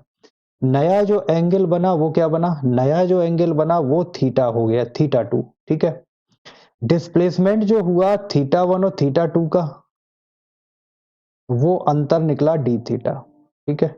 इतना आपने काम किया। अब यही किया गया काम, एंगुलर जो आपका एक डिस्प्लेसमेंट हुआ, यही किया गया काम डायपोल में पोटेंशियल एनर्जी के फॉर्म में सेव हो गया होगा, ठीक है। तो इसी का हमें कैलकुलेशन करना है। आगे बढ़ते हैं भैया, डी डब्ल्यू, ठीक है, किया गया काम डी डब्ल्यू, एंगुलर डिस्प्लेसमेंट के केस में लगाया हुआ टॉर्क इनटू डिस्प्लेसमेंट एंगल जितना है वो, तो आपका जो काम है वो निकल आएगा। जब आपने एंगुलर डिस्प्लेसमेंट किया है तब फॉर्मूला होता है टाउ इंटू डी थीटा, और टाउ जो होता है वो क्या होता है कि either charge into perpendicular distance. Perpendicular distance का फॉर्म का तरीका हम चैप्टर वन में हम डेरिवेशन में सीख चुके हैं, जब हमने इलेक्ट्रिक डायापोल को हमने मूव किया था, तब हमने जो ये परपेंडिकुलर डिस्टेंस निकाली थी 2a साइन थीटा, इस तरीके से करके, अगर ये 2a है तो ये डायापोल था माइनस क्यू प्लस क्यू, थोड़ा सा आप उसको रिवाइज कर लो, वही कॉन्सेप्ट हमने यहाँ पे लगाया है कि 2a साइन थीटा। तो आपका ये 2a और q मिलके तो डायपोल मूवमेंट बना देगा, e आपका यहाँ आएगा sine theta, P E sine theta आपका ये बन जाएगा। डिस्प्लेसमेंट आपने क्या किया, पहले जो आपका डायपोल मूवमेंट था वो आपका थीटा वन एंगल बना रहा था, थोड़ा सा आपने जब डिस्प्लेस किया तो आपका एंगल हो गया थीटा टू, यानी कि आपका जो डिस्प्लेसमेंट हुआ वो थीटा वन से थीटा टू तक हुआ, ठीक है। यही आपकी लोअर लिमिट, इनिशियल लिमिट और फाइनल लिमिट हो गई है थीटा टू। इंटीग्रेशन किया, देखो भाई इंटीग्रेशन का फॉर्मूला जो होता है वो साइन थीटा का इंटीग्रेशन होता है माइनस का कॉस थीटा। तो पी तो और ई तो आपके बाहर आ गए, साइन थीटा का इंटीग्रेशन हो गया माइनस कॉस थीटा, अब लोअर लिमिट और अपर लिमिट ने अपना काम किया, theta one theta two, theta की जगह ये थीटा वन और थीटा टू हमने पास किए, तो माइनस का ये माइनस और ये माइनस कहाँ जाएंगे पहले देख लेते हैं। एक एक्स्ट्रा माइनस आ गया, ये माइनस जो है ये फिर एक्स्ट्रा हो गया, क्योंकि जब ये माइनस आप बाहर ले गए हो ना, देखो ये वाला माइनस जब आप बाहर ले गए हो ये, तो यहाँ पे नहीं होना चाहिए ना, तो इसको मैंने हटा दिया, ये माइनस आपका गलत लग गया था, इसको हटा दो। तो फाइनली आपका जो डी डब्ल्यू आया वो क्या आया, वो आया, इसकी बात यहाँ से इस लाइन से आ जाओ, डी डब्ल्यू पी ई और आपका आ गया कॉस थीटा, पीई माइनस का रहेगा और थीटा वन से थीटा टू, तो फाइनली माइनस का पीई और cos theta two minus cos theta one, यही चीज आपकी आ रही है ना। तो पीई माइनस को अगेन ले जाओ तो थीटा वन पॉजिटिव हो जाएगा, थीटा टू नेगेटिव हो जाएगा। तो आपका जो डायपोल की एनर्जी है थीटा 1 से और θ2 तक का डिस्प्लेसमेंट करने में जो काम आपको करना पड़ा वो आपका ये आ जाएगा और यही आपके डायपोल की पोटेंशियल एनर्जी है। इसके कुछ स्पेशल केस और हैं, आइए समझते हैं। देखो भाई, आपकी क्या निकल के आई, पीई पहला जो एंगल था इनिशियली जो θ1, ठीक है, और बाद में जो एंगल आपने कर दिया वो θ2, यही तो निकल के आई ना। आइए समझते हैं। तो व्यू बराबर पीई कॉस θ1 माइनस माइनस हो गया यहाँ पे कॉस θ2, यही तो है ना, कॉस θ1 कॉस θ2, ठीक है। तो अब देखो, इनिशियली डायपोल 90 डिग्री पे था, यानी कि डायपोल जो रखा हुआ था वो एक तरह से ये मान लो कि यहाँ पे माइनस क्यू और ये आपका प्लस क्यू, ये बनने वाला एंगल 90 डिग्री। इनिशियल पोजीशन ये थी डायपोल की, ठीक है। तब और कहाँ तक ले गए, घुमाते घुमाते घुमाते घुमाते आप इस तरीके से ले गए कि ये हो गया माइनस क्यू और ये हो गया आपका प्लस क्यू, यानी कि डायपोल मूवमेंट पी की डायरेक्शन और इलेक्ट्रिक फील्ड की डायरेक्शन पी और ई दोनों की डायरेक्शन सेम हो गई, तो थीटा क्या हो गया, 0 डिग्री, ठीक है। तो फाइनली जो है ये पोजीशन बन गई। तो अब आपका जो θ1 था वो तो हो गया 90 डिग्री और θ2 हो गया 0, यानी कि ये हो जाएगा 1 और ये हो जाएगा आपका 0। तो फाइनली जो आएगा वो आएगा u माइनस का पीई। अरे भाई, ये कॉस θ1 90 डिग्री पर 90 पर था तो ये तो 0 हो जाना है, यहाँ बीच में माइनस है। कॉस θ2 ये आपका क्या है, ये आपका 0 डिग्री पे है। आपने डायपोल को ऐसे घुमाया, ये इस 90 डिग्री पे था और फिर आपने इस पोजीशन में ला दिया, तो यहाँ θ2 क्या हो गया, 0 0 हो गया। तो ये कॉस 0 1 हो गया, यहाँ पे क्या बच गया, -1 माइनस पीई, यानी कि ये जो है एनर्जी आपकी मिनिमम होगी। इस तरह से ये 180 करोगे तो देखो भाई, 180 में आपने क्या किया है, 180 में आपने डायपोल को बिल्कुल उल्टा घुमा दिया है। ये माइनस क्यू हो गया है, ये प्लस क्यू, इलेक्ट्रिक फील्ड की डायरेक्शन ये है। ऐसी पोजीशन में पी क्या हो गया, पी इस तरफ हो गया। इलेक्ट्रिक फील्ड किधर भग रहा है, इधर की तरफ। एंगल कितना हो गया, 180 डिग्री, ऐसी पोजीशन में। तो यहाँ पे θ2 आपका 180 डिग्री हो गया। इनिशियल पोजीशन जो थी वो हमेशा 90 पे ही सारा खेल चलेगा, तो यहाँ तो इनिशियल पोजीशन 90 थी।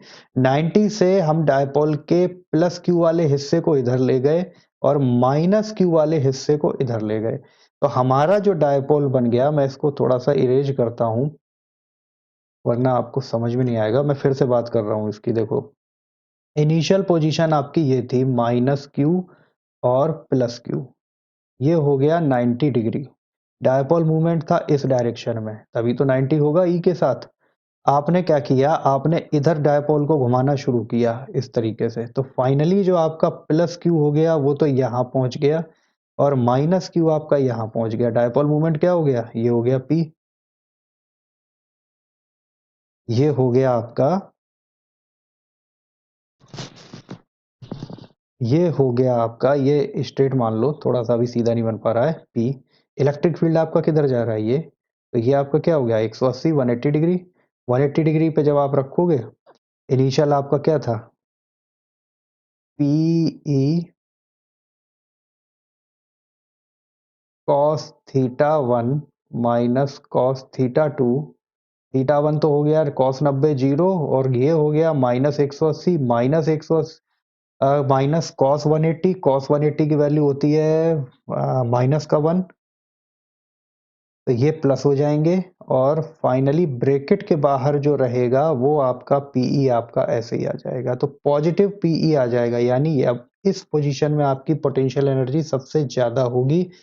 और जब आप क्या कहते हैं, थीटा यहाँ 90 डिग्री पर ही रखोगे, यानी कि आपने यूं ही रखा है, तब आपका cos 90 दोनों जीरो हो जाने हैं, और जीरो हो जाने हैं तो u आपका क्या आ जाना है, 0। यानी परपेंडिकुलर पोजीशन में, इस वाली पोजीशन में, इस वाली पोजीशन में, ये वाली पोजीशन में आपके डायपोल की एनर्जी क्या हो जानी है, 0 हो जानी है। आगे बढ़ते हैं जल्दी से। Potential energy of A dipole भी हो गया। कंडक्टर इंसुलेटर क्या होते हैं, पढ़ रखा है आपने कि वो सबस्टांस जो फ्लो ऑफ इलेक्ट्रिक करंट को अलाउ करते हैं, ये कंडक्टर होते हैं। अगर इलेक्ट्रॉन के बॉन्डिंग के लिहाज से देखो तो ये डोनर नेचर होता है। इंसुलेटर क्या होते हैं कि ये substance do not allow flow of electric charge, ये आपने रख रखा है और ये इसके एग्जांपल कुछ दिए हैं, ग्लास वुड, डायमंड वगैरह। Outer shell is tightly bound to their nuclei, देखो न्यूक्लियाई से टाइटली बाउंड होते हैं। तो होता क्या है कि कोई भी फ्री इलेक्ट्रॉन जल्दी से, कोई भी फ्री इलेक्ट्रॉन जो है ऑर्बिट को लीव नहीं कर पाता, ऑर्बिट को लीव नहीं कर पाता है। तो हम कोई भी मतलब न्यूक्लियाई के चारों तरफ जो चक्कर लगा रहा है इलेक्ट्रॉन, वो लीव नहीं कर पाता है एटम को। तो एक फ्री इलेक्ट्रॉन जो होते हैं वो हमें नहीं मिल पाते सफिशिएंट नंबर में, बहुत माइनर मिलते हैं। इस वजह से इलेक्ट्रिसिटी का फ्लो भी नहीं हो पाता है और यहाँ पे इतना टाइटली बाउंड नहीं होते हैं। तो फ्री इलेक्ट्रॉन अगर हम थोड़ा कोई एक्सटर्नल फील्ड लगाएं तो जल्दी से वो ऑर्बिट को छोड़ देते हैं आउटर शेल के, और फ्री इलेक्ट्रॉन हमें यहाँ पे सफिशिएंट नंबर में मिल जाते हैं। आगे बढ़ते हैं। फ्री चार्ज वही फ्री इलेक्ट्रॉन है। Bound charge electron in their inner orbit, ये जो है इनर ऑर्बिट वाले, इनर ऑर्बिट या जो आपके ये ऑर्बिट को लीव करके नहीं जा पाए, जो फ्री इलेक्ट्रॉन नहीं बन पाए, वो भी कह सकते हैं, वो बाउंड चार्ज कहलाते हैं। चार्ज कैरियर या तो होल्स होंगे या इलेक्ट्रॉन्स होंगे। इलेक्ट्रॉन चार्ज कैरियर होते हैं। होल क्या होता है, होते तो ये पॉजिटिव है लेकिन यहाँ कोई पॉजिटिव चार्ज नहीं होता है। इलेक्ट्रॉन की जो एब्सेंस होती है, अगर नेगेटिव एब्सेंस हो जाएगी, अगर नेगेटिव चार्ज वहां मौजूद नहीं है, तो हम यही कह सकते हैं कि यहाँ पे भाई पॉजिटिव, उसको एक तरह से पॉजिटिव चार्ज ही माना जाएगा। तो इसी को बोलते हैं होल्स, जहां पे इलेक्ट्रॉन नहीं होता है। ठीक है, मान लीजिए। और फ्री इलेक्ट्रॉन मूवमेंट, ये आपका सर्किट वगैरह है। कंडक्टर इन इलेक्ट्रिक फील्ड, इसको देख लेते हैं थोड़ा सा। कंडक्टर इन इलेक्ट्रिक फील्ड में क्या हो रहा है, आओ समझते हैं जरा। देखो भाई, कंडक्टर जब इलेक्ट्रिक फील्ड में, एक्सटर्नल इलेक्ट्रिक फील्ड में रखा जाता है तो होता क्या है, देखो कुछ चीजें इसकी बहुत इंपॉर्टेंट है, समझ लो। कंडक्टर में फ्री इलेक्ट्रॉन बहुत सफिशिएंट अमाउंट में होते हैं, पहली बात। ठीक है, तो इसका मतलब है कि होल्स यानी कि पॉजिटिव चार्ज कैरियर जो होते हैं वो भी पर्याप्त होंगे, वो भी सफिशिएंट अमाउंट में होंगे। तो जब आप किसी एक्सटर्नल इलेक्ट्रिक फील्ड में रख देते हो, एक्सटर्नल इलेक्ट्रिक फील्ड को मैं रेड कलर बना देता हूं, ये आपका एक्सटर्नल इलेक्ट्रिक फील्ड है इस डायरेक्शन में। इट मीन्स कि एक्सटर्नल इलेक्ट्रिक फील्ड का कोई इस तरीके से सोर्स रखा होगा, तभी तो वो यूं बना पा रहा है ना। तो होगा क्या कि इस कंडक्टर के अंदर, ये जो आप कंडक्टर लाए हो, इसके अंदर नेगेटिव नेगेटिव नेगेटिव ये तो अट्रैक्ट होके इधर इकट्ठा हो जाएंगे, और पॉजिटिव जो है वो यहाँ इकट्ठे हो जाएंगे, क्योंकि वो इस पॉजिटिव से दूर भागने की कोशिश करेंगे। नतीजा रिजल्टेंट क्या होगा कि एक इलेक्ट्रिक फील्ड अंदर भी इंड्यूस हो जाएगा, और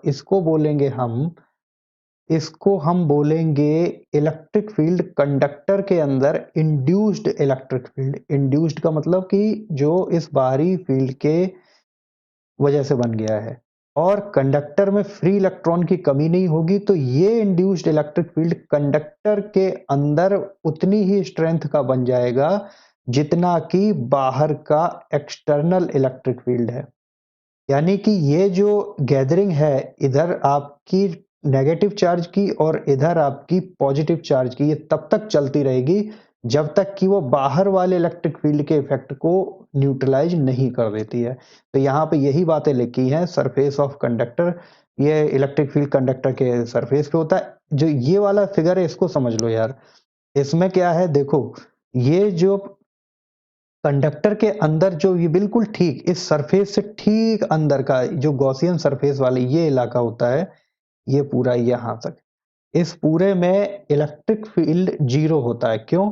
क्योंकि जितने पॉजिटिव चार्ज होंगे उतने ही आपके नेगेटिव चार्ज भी होंगे, जितने नेगेटिव चार्ज होंगे उतने ही पॉजिटिव। तो जो टोटल चार्ज है, नेट चार्ज, वो हो जाना है जीरो। तो जो गॉस थ्योरम है उसके according Q upon epsilon not, तो इलेक्ट्रिक फील्ड भी जीरो हो जाना है। एक्सेस चार्ज जो अगर हम किसी कंडक्टर, किसी प्लेट को, किसी मेटल प्लेट को अगर हम दे दें, तो वो एक्सटर्नल चार्ज कहाँ पे स्टोर होता है, वो एक्सटर्नल चार्ज हमारा स्टोर होता है यहाँ पे, बिल्कुल सरफेस पे जाके। अंदर इलेक्ट्रिक फील्ड किसी भी क्या कहते हैं कंडक्टर के अंदर, किसी होलो कंडक्टर के अंदर जीरो हो जाता है। तो अंदर नेट चार्ज भी क्या होता है आपका, जीरो। आगे बढ़ते हैं। और यही बात यहाँ मैंने बताई है, किसी कैविटी वाले, अगर मान लीजिए एक ये ठोस है इतना पार्ट, ठीक है, ये होलो है, तो यहाँ भी इलेक्ट्रिक फील्ड क्या होगा, जीरो। क्यों? क्योंकि देखो ई ds बराबर Q upon epsilon not, net charge तो है नहीं यहाँ पे। इस खोखले वाले पार्ट में कहाँ नेट चार्ज है? अगर मैं यहाँ कोई गॉसियन सरफेस बनाऊं तो अंदर कोई नेट चार्ज है? नहीं है ना, चार्ज तो यहाँ पे है ना सारा। तो इसलिए ई भी फाइनली क्या हो जाता है? तो ई भी आपका क्या हो जाता है? 0, है ना। अब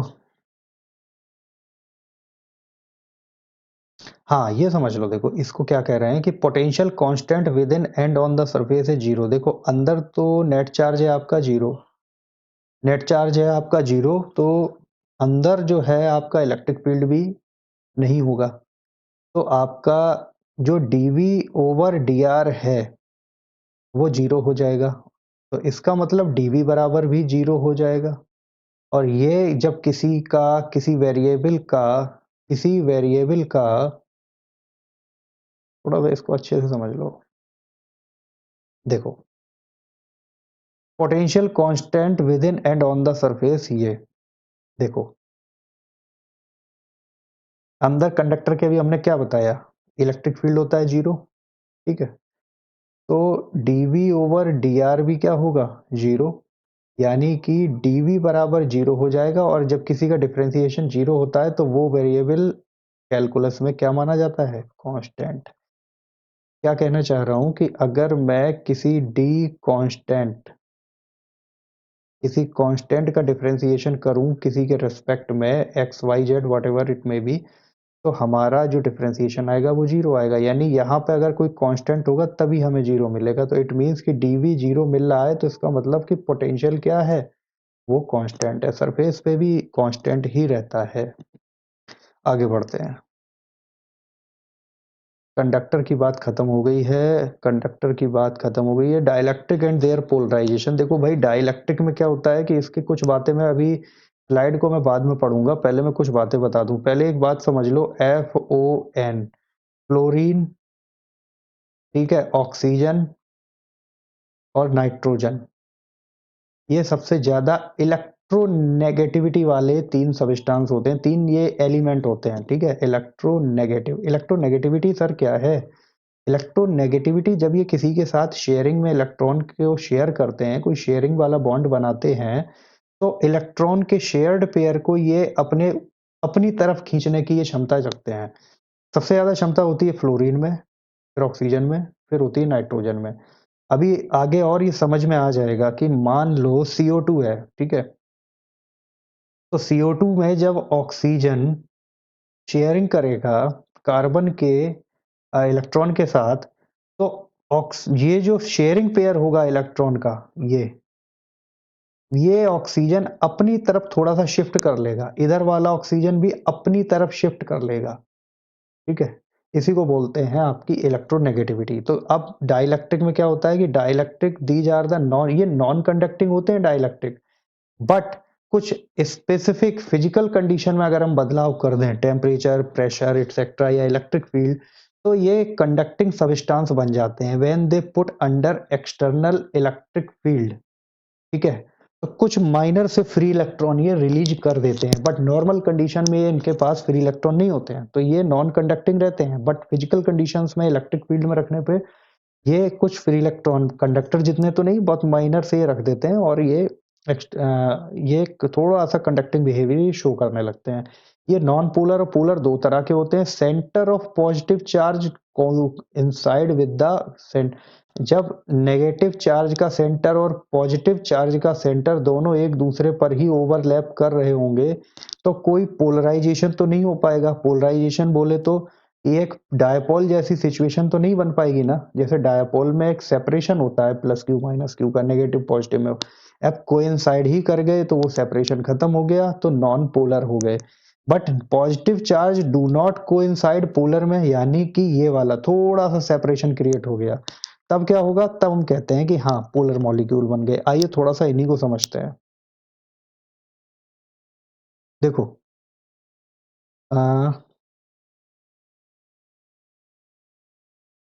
नॉन पोलर मॉलिक्यूल क्या होते हैं? देखो H और H जब एक एक इलेक्ट्रॉन अपना शेयर करेंगे, ठीक है, तो इस H की स्ट्रेंथ भी उतनी है इस H की, तो ये ऐसा तो नहीं कि ये वाला H अपनी तरफ इस शेयरिंग पेयर को खींच ले जाएगा, या ये वाला हाइड्रोजन अपनी तरफ खींच ले जाएगा, ऐसा कभी नहीं होगा ना। तो ये जो आपके इलेक्ट्रॉन हैं वो दोनों के बीच में एक शिफ्टिंग नहीं हो पाएगी, यानी H और H जो हैं ये एक तरह का ऐसा नहीं होगा कि एक तरफ नेगेटिव जो शेयरिंग पेयर है इलेक्ट्रॉन का, तो एक तरफ नेगेटिव पोल बन गया और एक तरफ पॉजिटिव, ऐसा नहीं हो पाएगा। तो यहाँ पे इस वजह से ये जो H2 एटम है ये नॉन पोलर रह जाएगा। CO2 में देखो क्या होता है कि CO2 का खेल आप समझ लो। अब देखो CO2 का क्या है कि ये नॉन पोलर कैसे है, आओ थोड़ा इसको समझ लेते हैं, थोड़ा इंपॉर्टेंट भी है और ये समझ लिया तो आपका कंफ्यूजन दूर। देखो मैंने अभी आपको बताया कि FON फ्लोरीन ऑक्सीजन नाइट्रोजन की इलेक्ट्रोनेगेटिविटी ज्यादा होती है। इलेक्ट्रोनेगेटिविटी बोले तो कि जो शेयरिंग पेयर ऑफ इलेक्ट्रॉन है उसको अपनी तरफ खींचने की क्षमता कैपेबिलिटी इनकी बाकी एलिमेंट से ज्यादा होती है। F सबसे ज्यादा, O उससे कम, N थोड़ा उससे कम, बट बाकी के एलिमेंट इन तीन से कमजोर ही होते हैं। अगर इलेक्ट्रॉन को अपनी तरफ जो शिफ्ट कराने की कैपेबिलिटी है, इलेक्ट्रोनेगेटिविटी है, उसकी बात की जाए तो CO2 के केस में क्या होता है कि C का कितना होता है, 6 होता है ना, और ऑक्सीजन का एटॉमिक नंबर कितना होता है, 8 होता है। ऑक्सीजन का एटॉमिक नंबर 8 होता है, यानी कि ऑक्सीजन का जो आउटर शेल है उसमें कितने होने चाहिए, 6 इलेक्ट्रॉन, ठीक है। कार्बन के आउटर शेल में होने चाहिए 4 इलेक्ट्रॉन और अगेन ऑक्सीजन के में होने चाहिए 6, यानी कि इसको 2 की जरूरत है, इसे 2 की जरूरत है और इसको 4 की। तो एक डबल बॉन्ड इसने यहां बना लिया है और एक डबल बॉन्ड यहां बना लिया है। तो अब यहां पर जो इलेक्ट्रॉन का जो शेयरिंग पेयर है, ठीक है, इस ऑक्सीजन ने इस तरफ खींचा अपना और सेम इस ऑक्सीजन ने जो पेयरिंग है वो अपनी तरफ। तो एक दूसरे के इफेक्ट को ये कैंसिल आउट कर देते हैं, ये वाला ऑक्सीजन और ये वाला जो ऑक्सीजन है। आप इतने पार्ट को ध्यान दो ना यार, इसको छोड़ो,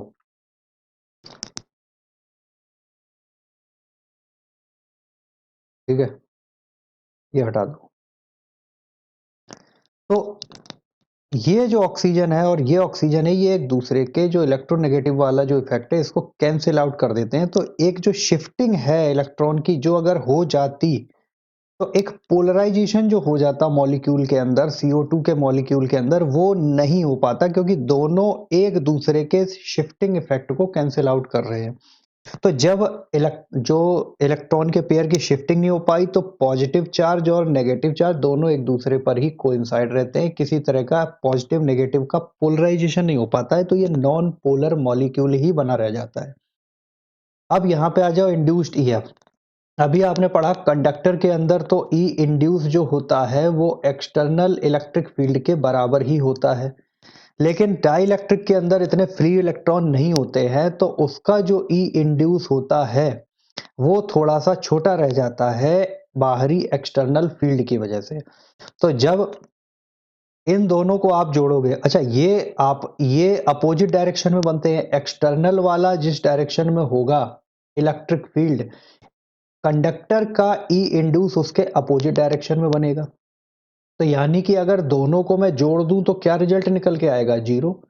बट डाइलेक्ट्रिक का इंड्यूस रह जाता है कम मैग्नीट्यूड में, तो यहां अगर दोनों को पर बनता है अपोजिट है, क्योंकि डाइलेक्ट्रिक में भी होगा तो यही, अगर एक्सटर्नल इलेक्ट्रिक फील्ड मैंने बना रखा है, यहाँ पे ये एक्सटर्नल इलेक्ट्रिक फील्ड जा रहा है, इट मीन्स यहाँ पे कोई पॉजिटिव चार्ज है, तो यहाँ ये नेगेटिव को अट्रैक्ट करेगा, ये इधर पॉजिटिव चले जाएंगे।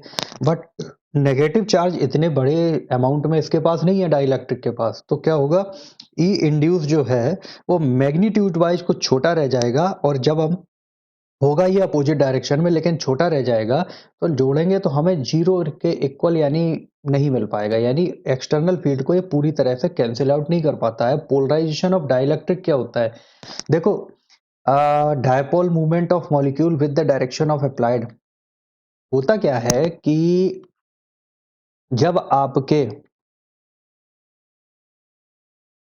होता क्या है यहाँ पे कि इस फिगर का मतलब क्या है कि डाइलेक्ट्रिक में जब नॉन पोलर जो डाइलेक्ट्रिक होते हैं, ठीक है, तो यहाँ पे जब कोई एक्सटर्नल इलेक्ट्रिक फील्ड नहीं है तब तो पॉजिटिव नेगेटिव कोइंसाइड कर रहे हैं, एक दूसरे को ओवरलैप कर रहे हैं।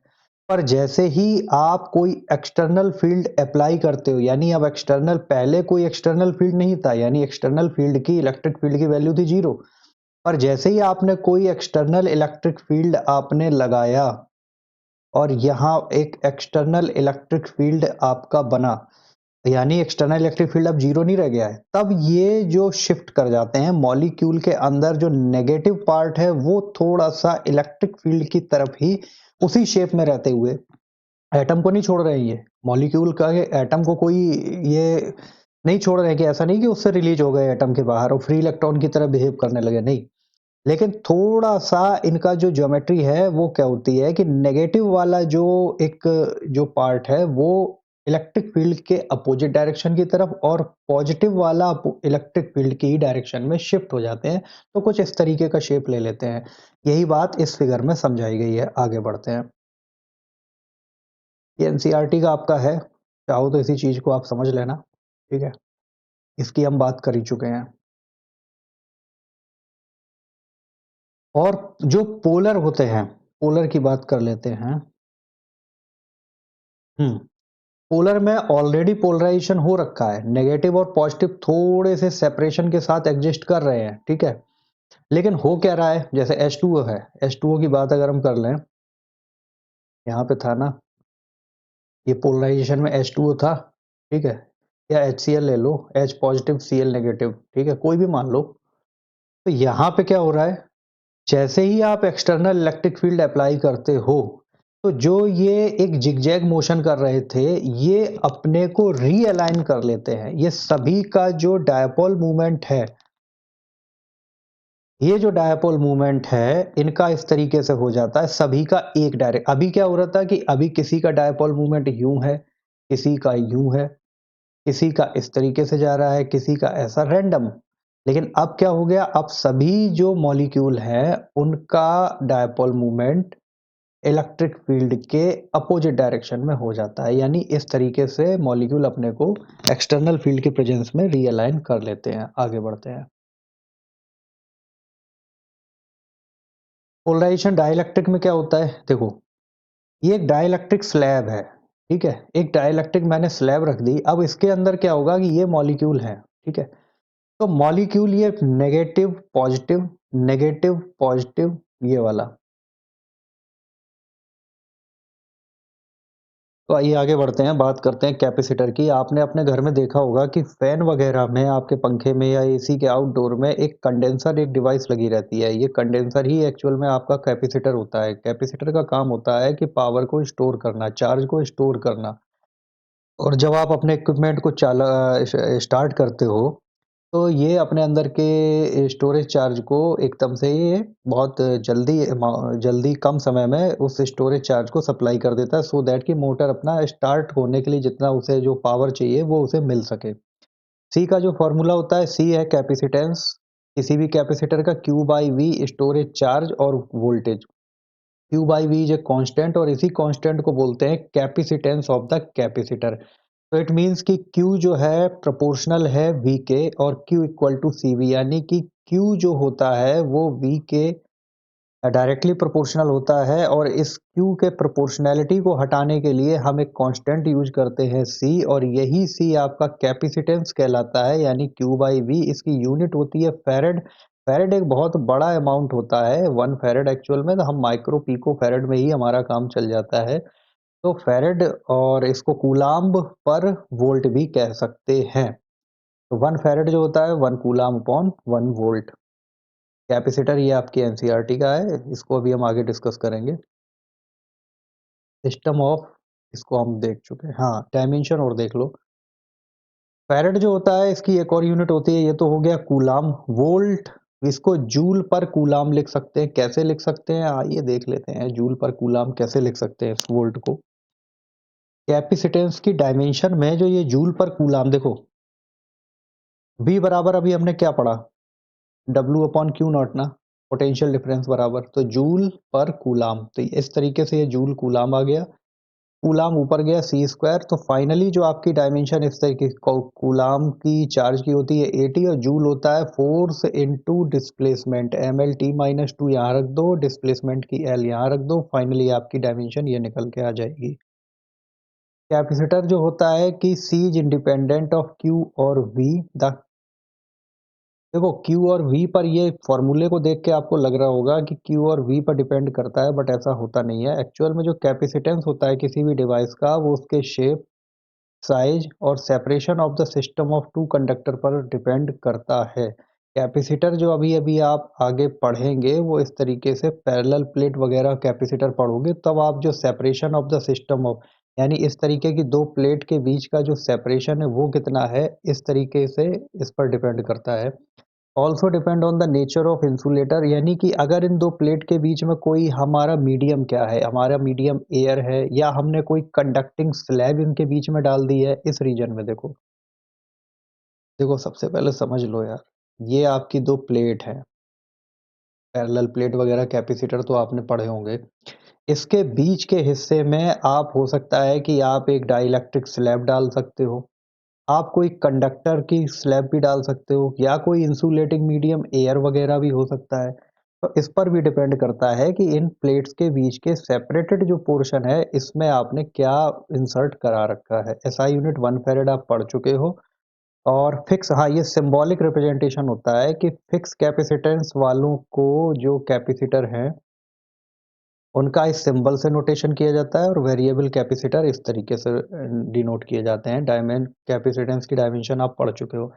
पैरेलल प्लेट कैपेसिटर क्या होते हैं कि ये दो पैरेलल प्लेट्स होती हैं, ठीक है? इनके बीच में जो आपका ये पैरेलल प्लेट होगी, और जब इनको, इस प्लेट को आप चार्ज करोगे, तो इंडक्शन की वजह से यहाँ पर नेगेटिव चार्ज बन जाएगा, और इस तरफ प्लेट के अपोजिट वाले हिस्से की सरफेस में पॉजिटिव चार्ज बन जाएगा। ये आपने चार्ज की है प्लेट को, ठीक है? और यहाँ पे इंडक्शन का इफेक्ट आपको दिख रहा है इस प्लेट की वजह से। यहाँ पे इंडक्शन की वजह से नेगेटिव चार्ज, और सरफेस के दूसरे हिस्से में पॉजिटिव चार्ज। अर्थ से ग्राउंडिंग कर दो, तो आपका ये एक तरीके से पैरेलल प्लेट कैपेसिटर बन जाता है।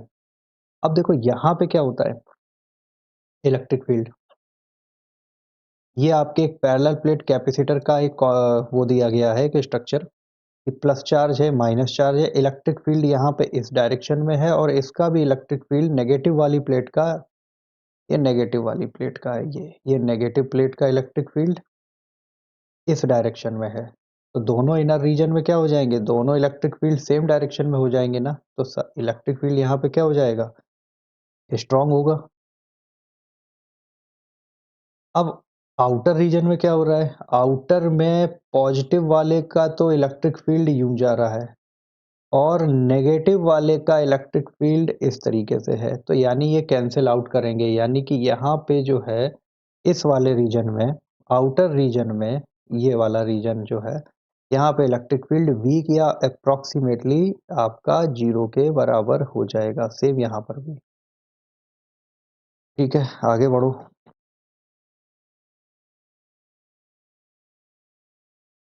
हम्म हम्म ये आपका देखिए बहुत इंपॉर्टेंट डेरिवेशन है, एग्जाम के लिहाज से इसको तो कर ही लो, इसके बिना आपका काम चलना नहीं है। या तो न्यूमेरिकल मिलेगा आपका 3 नंबर में, या फिर ये डेरिवेशन आपका 3 नंबर में भी आपका ये डेरिवेशन मिल सकता है। अब देखो, कैपेसिटर जो होता है कि इसमें capacitance of parallel plate capacitor with dielectric slab. देखो जब दो प्लेट, ये प्लेट रही आपकी, ठीक है, और ये आपकी नेगेटिव,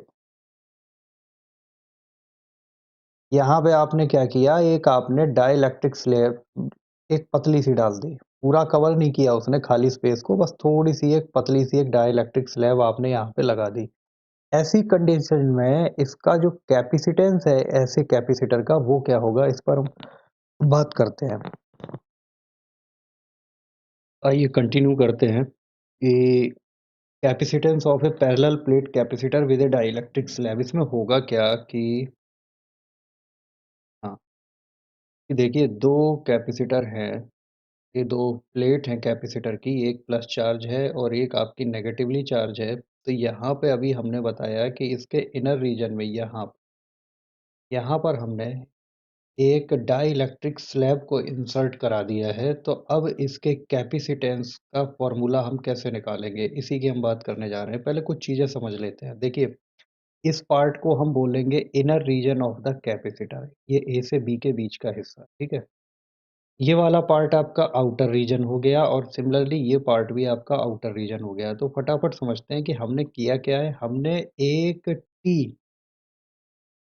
टी मोड यहाँ पे जो ए से बीच का जो डिस्टेंस है, जो सेपरेशन है प्लेट का, वो है आपका डी, ठीक है?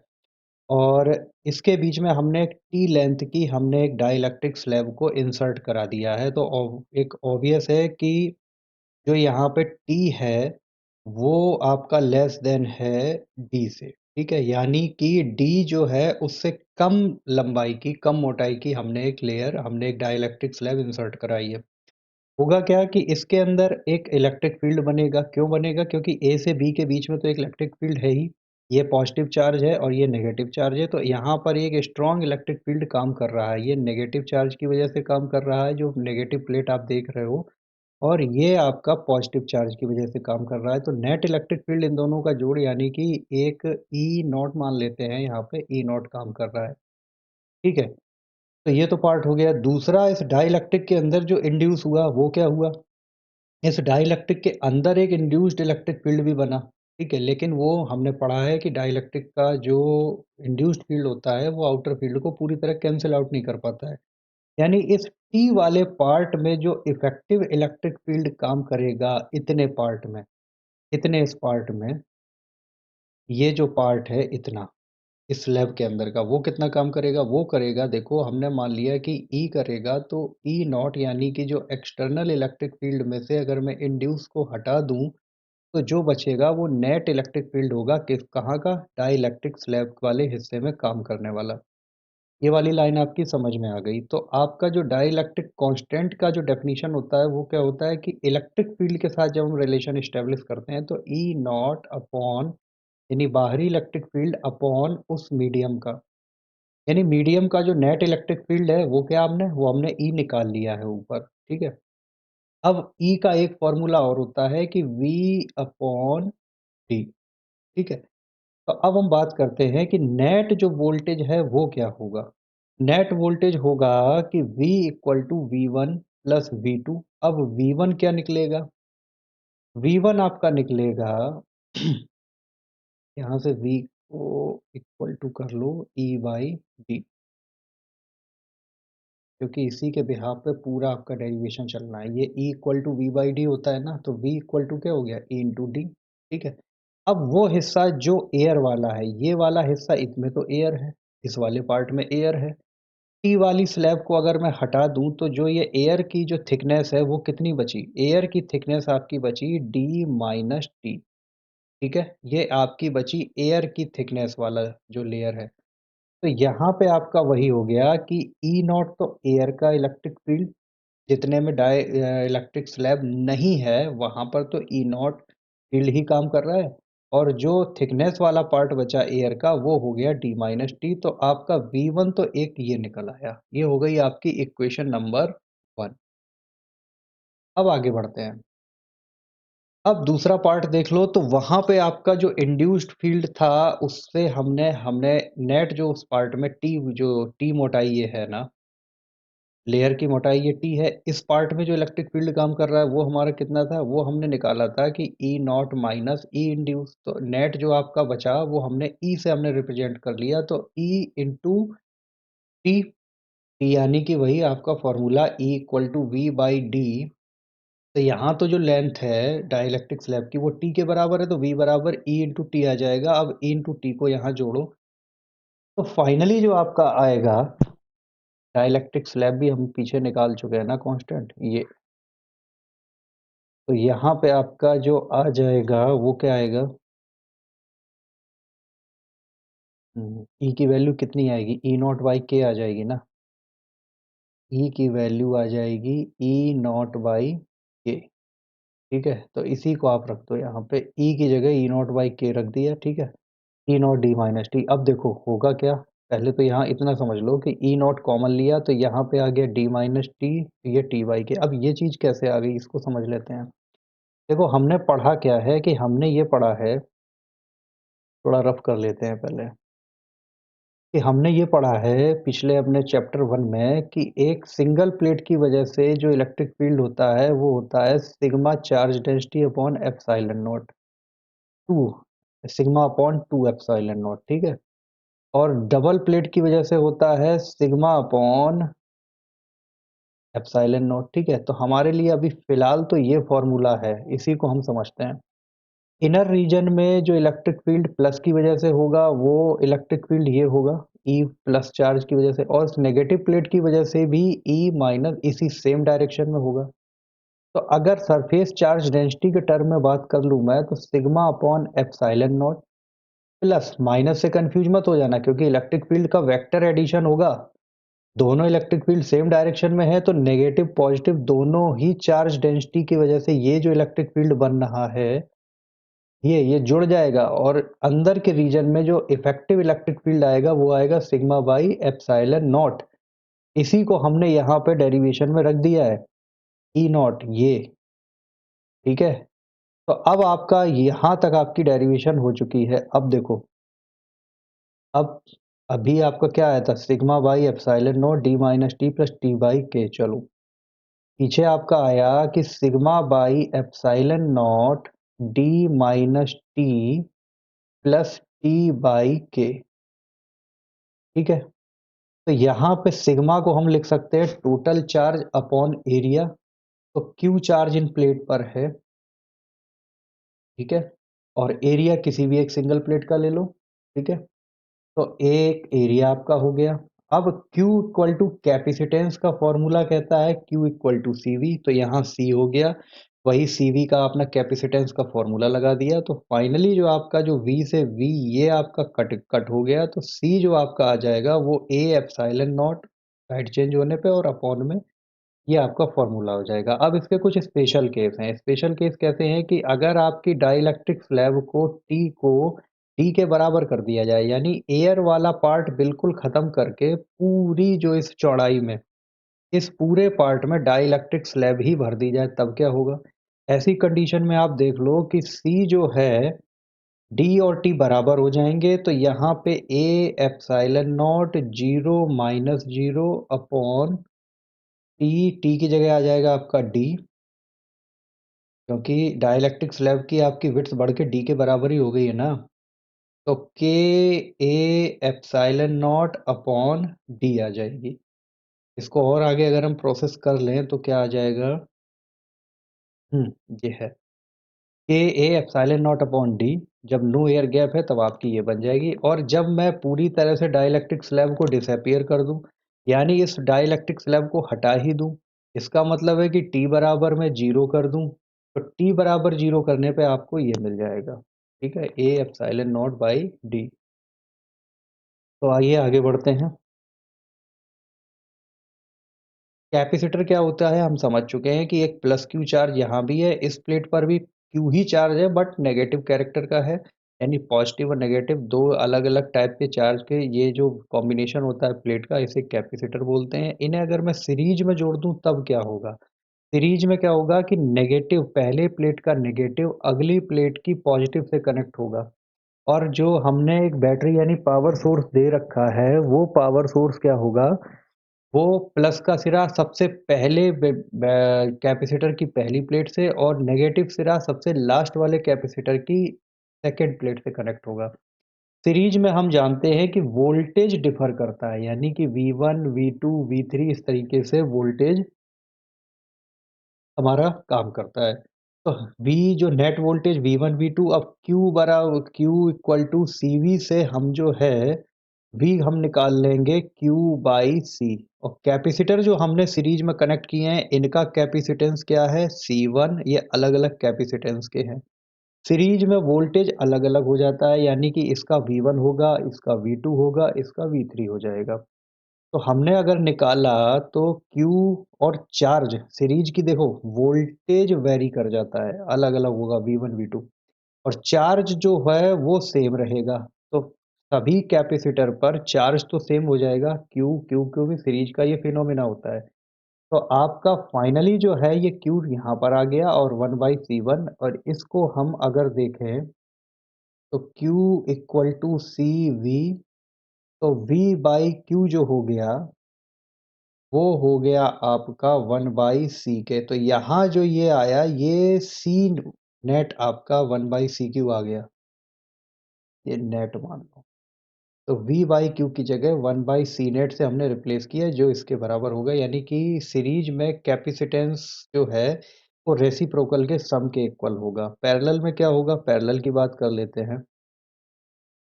पैरेलल में वोल्टेज सेम रहेगा और चार्ज डिस्ट्रीब्यूट होता है, यानी Q1 Q2 Q3 Q4 Q5 इस तरीके से चार्ज जो है वो फ्रैक्शन में बढ़ जाता है। तो यहाँ पे पहला तो वोल्टेज हर आपका जो कैपेसिटर का ये सेम रहेगा। टॉपिक है कैपेसिटर की कैपेसिटेंस हमने अलग अलग ली है, ये हमारा इनपुट है कि हमने C1 C2 C3 C4 इस तरीके से कैपेसिटर जो है पैरेलल में जोड़े हैं, तो इनका नेट कैपेसिटेंस क्या आएगा। तो Q को हमने Q1 Q2 Q3 जब हम जोड़ देंगे तो नेट चार्ज मिल जाएगा। Q इक्वल टू CV वाले फॉर्मूले से C सबका वेरी कर रहा है और Q भी वेरी कर रहा है। तो Q1 equal to C1 voltage सबका सेम रहेगा, तो यही चेंज नहीं होगा। Q2 equal to C2V, Q3 equal to C3V इस तरीके से चलेगा ना। तो यही C1 C2 C3V हमने जोड़ दिए, V कॉमन आ गया और ये ब्रैकेट के अंदर C1 C2 ये इसको हम नेट कैपेसिटेंस मान लेते हैं, तो इसे C नेट से रिप्रेजेंट कर देंगे और यही आपका नेट कैपेसिटेंस आ जाएगा। C1 plus C2 plus C3 plus Cn। आपका ये वाला जो टॉपिक है एनर्जी स्टोर्ड इन कैपेसिटर, ये केवल फॉर्मूला आपको पढ़ना है और जिस टॉपिक का सिर्फ फॉर्मूला होता है उससे रिलेटेड न्यूमेरिकल आने के चांस बहुत ज़्यादा होते हैं। तो 2 नंबर का एक न्यूमेरिकल हो सकता है इस पर आ जाए, ये वैसे इम्पॉर्टेंट है। तो इस फॉर्मूले को आप पढ़ लो क्योंकि डेरिवेशन आपके सिलेबस से इस टॉपिक का कट हो चुका है, तो हम इसके डेरिवेशन पर बात नहीं करेंगे। और किसी भी कैपेसिटर को जब हम चार्ज करते हैं तो जो पावर सोर्स होता है, बैटरी होती है, उसको कुछ काम करना पड़ता है। यही किया गया काम कैपेसिटर में एनर्जी के फॉर्म में स्टोर हो जाता है। तो इसके ये कुछ फॉर्मूले हैं, क्यू स्क्वायर बाई 2C यानी क्यू चार्ज है और जो कैपेसिटर को दिया गया है, और C उसका कैपेसिटेंस है। W कैसे निकालेंगे, अगर Q और C, और C और V यानी कि वोल्टेज, दोनों प्लेट के बीच का वोल्टेज, पोटेंशियल डिफरेंस और QV। तो इस फॉर्मूले को आप रट लें और इस पर 1 या 2 नंबर के न्यूमेरिकल आ सकते हैं। तो इस तरीके से आपका ये चैप्टर खत्म हुआ और आगे हम न्यूमेरिकल की भी प्लेलिस्ट जल्दी से अपलोड करने वाले हैं। तो थ्योरी को आप थोड़ा ध्यान से पढ़िए और फिर हम न्यूमेरिकल और केस स्टडी असर्शन रीजन पर भी आते हैं। तो अभी के लिए इतना ही। धन्यवाद, बहुत बहुत धन्यवाद आप सभी साथियों का।